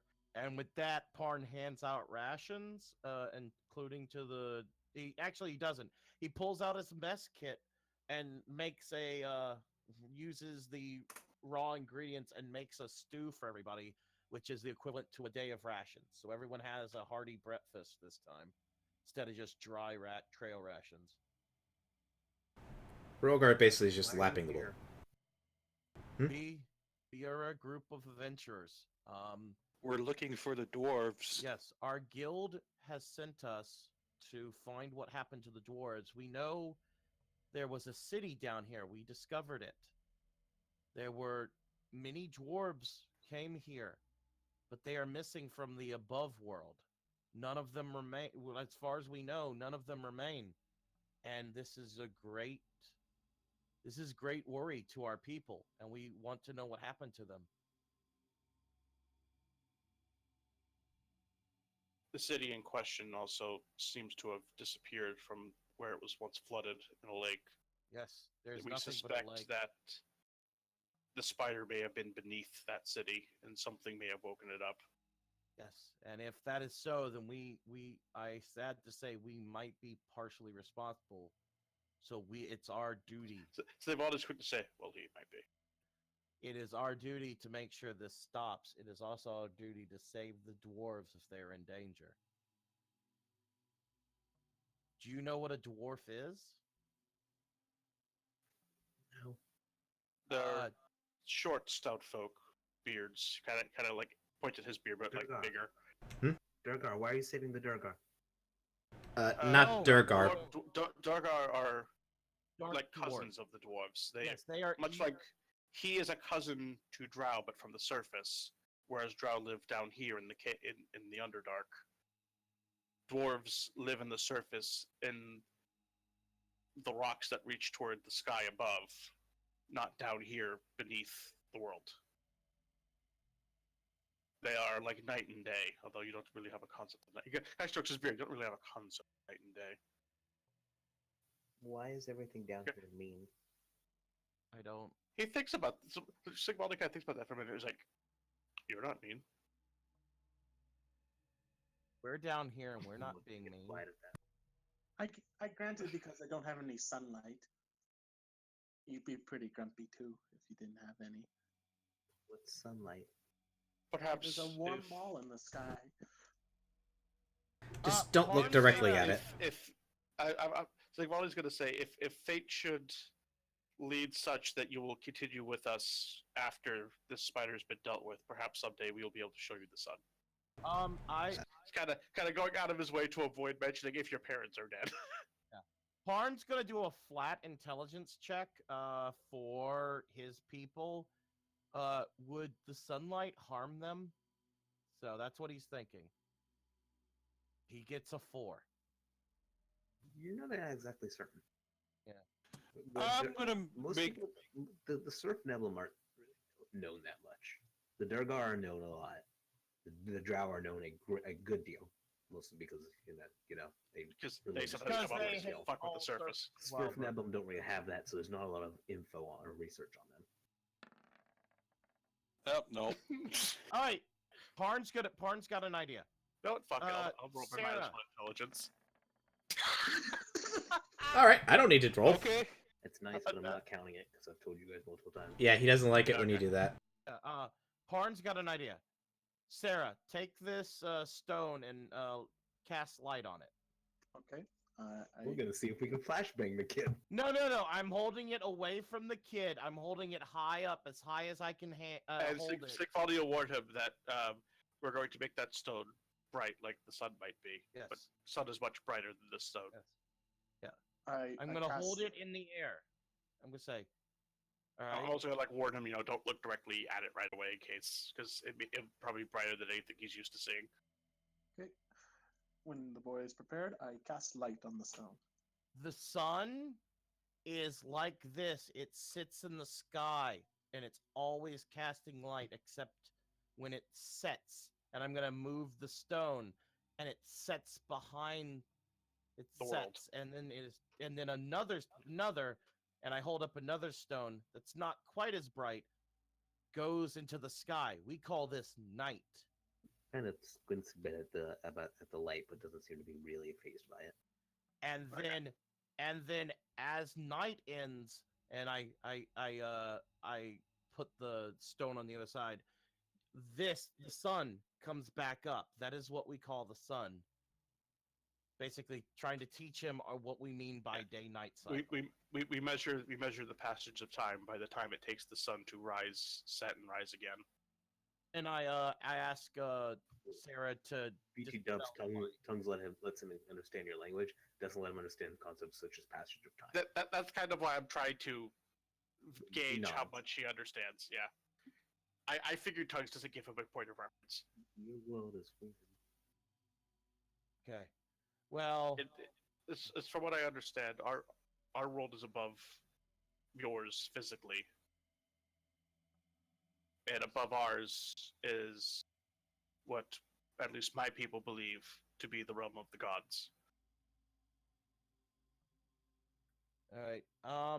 With that, Arn says we will be able to communicate for what was it, Sarah? Another Hour. Yeah. Yeah, One an hour. Yeah, It'll be less than an hour because we've been talking. yeah, we've probably been talking for a good like 20, 30 minutes maybe. Yeah. We'll be able to communicate for a little while longer. When it fades, don't worry. We will still protect you. We will be able to cast this magic one more time today. If we run into the spider, we'll make sure to cast it before any fighting starts, so that you can understand us during the battle in case we need to tell you to run. Okay. With that, Parn says, it's. I good also, to- if I may, I'd like to use what time's left to communicate to kind of give him pointers with that axe. After the spell fades, I say we move on immediately. Okay. Let Sigvaldi show him some pointers so with the axe. I'll show him the basics with the axe and kind of try and establish like a basic dialogue. So when the spell ends, hopefully he'll understand some of the words. So I can kind of keep showing him some of the basics while we move. Okay. All right, and with that, we move on. We continue following the trail. By now you've kind of taught the boy basic words like run, stay, Hide. attack, Unstay, shoot, yeah, that kind of stuff. investigate. Summon helper, you know, those kind of things. Finish them. No. For sure. At one point, Sigvaldi yells, "Shut up, you stupid fairy!" for some runes. reason. Yeah. Quick, read Gnomish for us. Okay. Boy, what does this say? All right. Okay. Now that we've gotten our jokes out, let's continue on. Okay, you guys continue on. It's about. You guys continue on following where the boy pointed, and you continue to see the large holes in the ground. And after about 2 days, you see what looks like a giant spider. Hear I'm that? gonna assume.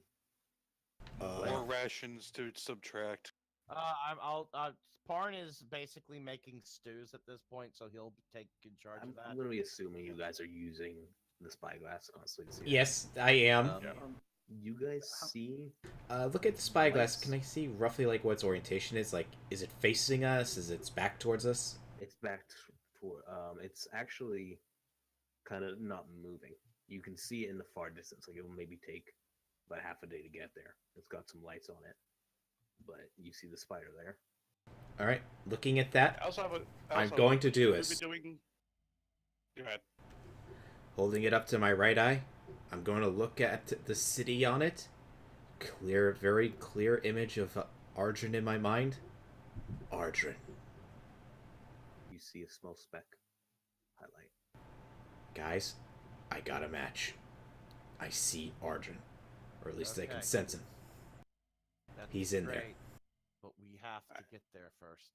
I also just want to ask: have we been doing the two tongues a day thing, or are we just doing it one a day now since we've been moving? Whichever one you want. If Because if we've been doing twice a day, then I kind of want to keep doing like little morning talk sessions, teaching them about the axe and kind of If learning it's more 3 about days, them. I will cast the tongues multiple times. yeah, it's fine. Yeah. Parn has nothing against this, so you can do that. You've done it anyways, but I know, but I just wanted to be sure that we have established this clearly and verbally. So Yeah, that so it I doesn't just become want- some retroactive thing later. yeah, I just want Sarah to have one high level something spell Yeah. ready, but the other two tongues are fine with Parn. Yeah. So And I've been using up a Because even if it's just once a day, once it gets to be like when we start making camp and we clearly didn't find the spider, I'm fine also just doing night lessons with them. all right. So go ahead. I've been using one spell slot a day for dark vision for 8 hours. Okay. How do I put this? So, You said it would be another half a day to get to the spider, correct? Yes. What time? How much more time do we have until we would need a rest right now? You could probably get there. You could probably get most of the way there if you push yourself. Otherwise, you're gonna have to kind of rest for a night. All right. This is gonna during one of the tongue sessions. Parn's gonna say, "All right, this is gonna be the last rest we can take, and then it's going to get dangerous. Everyone, be ready." Yeah. There. Once we start this, we only have one quick escape route, and that's the orb. But I don't want to take this child with this orb. I don't know what sunlight will do to him, but it is if we have to, it'll be our last response. You understand this? What was his name again? Tarwin. You understand this, Tarwin? This orb here can teleport our group back to our home very quickly, but if we do that, we can't come back anytime soon. So this is our last resort if it goes too wrong. I want you to understand this. It took us a month to get here. Yes. Doesn't really have a concept of a month, I don't think. It took us a long time to get here. It took us. I'm gonna use it. Okay, we traveled how much in say a day? About. Let me pull up that travel speed again. Hold on. From his village, how much would have been a day? Oh, it's been about. It's been 2 days to get here, so it's about 60 miles to his village. Okay. You guys are It going took fast. us from your village to here. Took us 2 days. A month has 30 of those. He nods. Yes. So it took us a month to get back here. If we have to use this orb, it will take us that long to get back here. So keep in mind, if I pull out the orb, you must grab onto us. Understand? Or you'll be left here alone, and we will be whisked away by its magic. Yes. Okay. All right. I'm also gonna take some of my fine sleeve of my fine clothes. I'm gonna rip a nice thick strip of it. I'm gonna hand it to the boy. If we do have to leave like that, and the surface is too bright for you, you could put this over your eyes to shield it from the sun. Okay. All right. Takes and kind of forms a bandana on top of his head, on his forehead. He is becoming the boy. God damn it. Okay. Yep. All right. Everyone be prepared. This is the last night of peace we will have. Are we gonna Starting be? tomorrow. Are we gonna have enough time to be doing No, we're not. stuff? No, we're At gonna most, stop. we might get up to where it is. and Once that's we it. get to the spider, we're gonna be stopping the session. And the next session is gonna be all about the spider. Okay. Probably. The spider runs away in the middle of 2 sessions. You're like, oh, fuck. All right. God damn it! The spider used the Warda.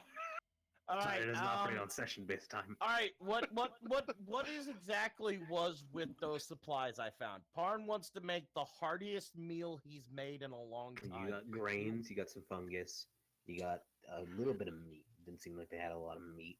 And you got some bugs and fish. Parn's You gonna wanna make the heartiest stew he knows how to make out of these ingredients. He's gonna eat up 2 days worth of food to make this meal. He wants this to be a very filling meal because it's gonna be the last one before we have dangerous combat. He wants this to be a pleasant experience for everyone. Sounds good. Parn puts especially extra effort into this, is what he's saying. Best meal we have, because it could be our last. No, Okay. hopefully not. Give me a 1d20 for how much love is coming into this meal. Are you See, serious? well, That's a lot of love. Good job. That's a whole lot of love. Everyone gets inspiration for the rest of this session. Yes!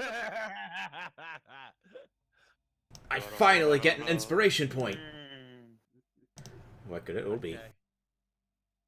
So, it's morning. Actually, that might be my second point. It's your first morning. one. Yeah. Yes, I first it's signaled in. you guys have woken up. Okay. As we're waking up, as a group. hang on, before we do that, does it look like the spider has moved at all, or is it just still standing there? It looks like the spider is actually settled. Okay. Like it's further down, close to the ground now. Out of curiosity, I'm just gonna try and really, really use my ears hard. Can I hear a whirring sound? Yes. I hear a whirring sound. I think it's mechanical. We will soon find out. All right. So At how the very far away least, is there's the a lot of spi- those golems over there. How far away is the spider right now? It's about 3 hours away. Move quietly, but move as a group. And with Yeah. that, Arn packs everything up, gets into a fighting stance as he not fighting stance. What's the way I want?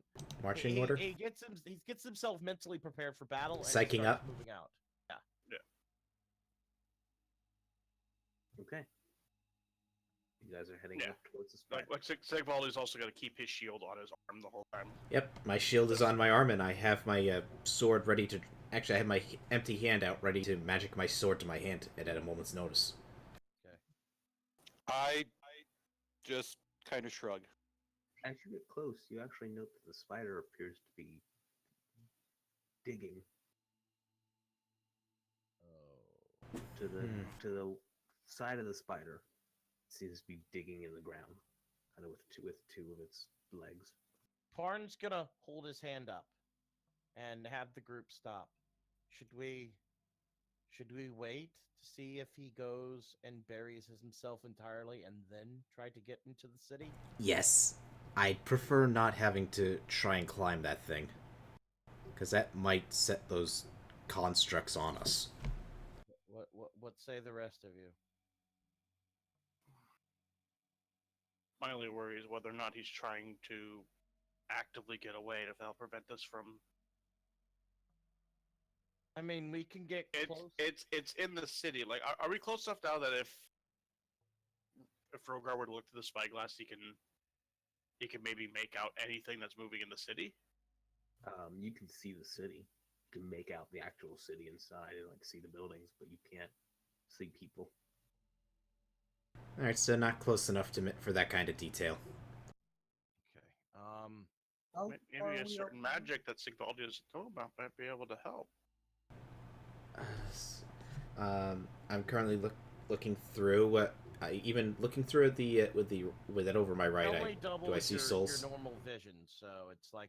Yeah, but it only doubles. Double his normal version, being able to see further would still technically put his soul eye you double. See them, but further. again, it's like the noise pollution thing. There's just a mass glow. Yeah, there's a lot of people. There's things there. I wasn't sure if he was able to distinguish whether or not they're actively in the city proper or like lower, like inside the spider. He sees just the kind of the glow from the whole spider. Okay. Oh, great. So either there's a lot of things inside that spider, or that spider is very much alive. Okay. I'm honestly not sure which one I prefer. All right. If it bleeds, we can kill it. I mean, I was about to pull that out, but yeah. Parn's gonna start watching the spider. Does Parn now watching how it's digging and how quick it's digging? Can Parn estimate how the time it will take for it to get to ground level? Like no, because you don't know how deep it's digging to. Okay. Does it look like it's digging enough for its whole body, or is it just digging like it's looking for something specific in the ground? Like it's looking for something specific. Okay, yeah. So it's not going to go under. It's looking for something. All right. Well, then let's. Then keep moving. yeah, we better get moving before Yeah. it moves on. Yeah. Okay. Let's Or go. it finds what it's looking for. Heaven forbid it finds a mate. All right, we continue on. So I'm taking control here. Okay. That's scary. To set up next session. Yep. So you guys continue on till you get close to the spider. You can finally make it out. This is a massive. The legs that you thought were spider legs are actually giant bronze stilts that are Okay. carrying a body that's carrying the village on top of it, the whole town, the whole city on top of it, as smoke comes out of its back through large pipes, and looking down to where it's digging, you actually can see the beginnings of a bronze dragon head, and that's where we're ending. God damn it, it's the Catan. The what? It's a Warhammer reference. Oh, gods.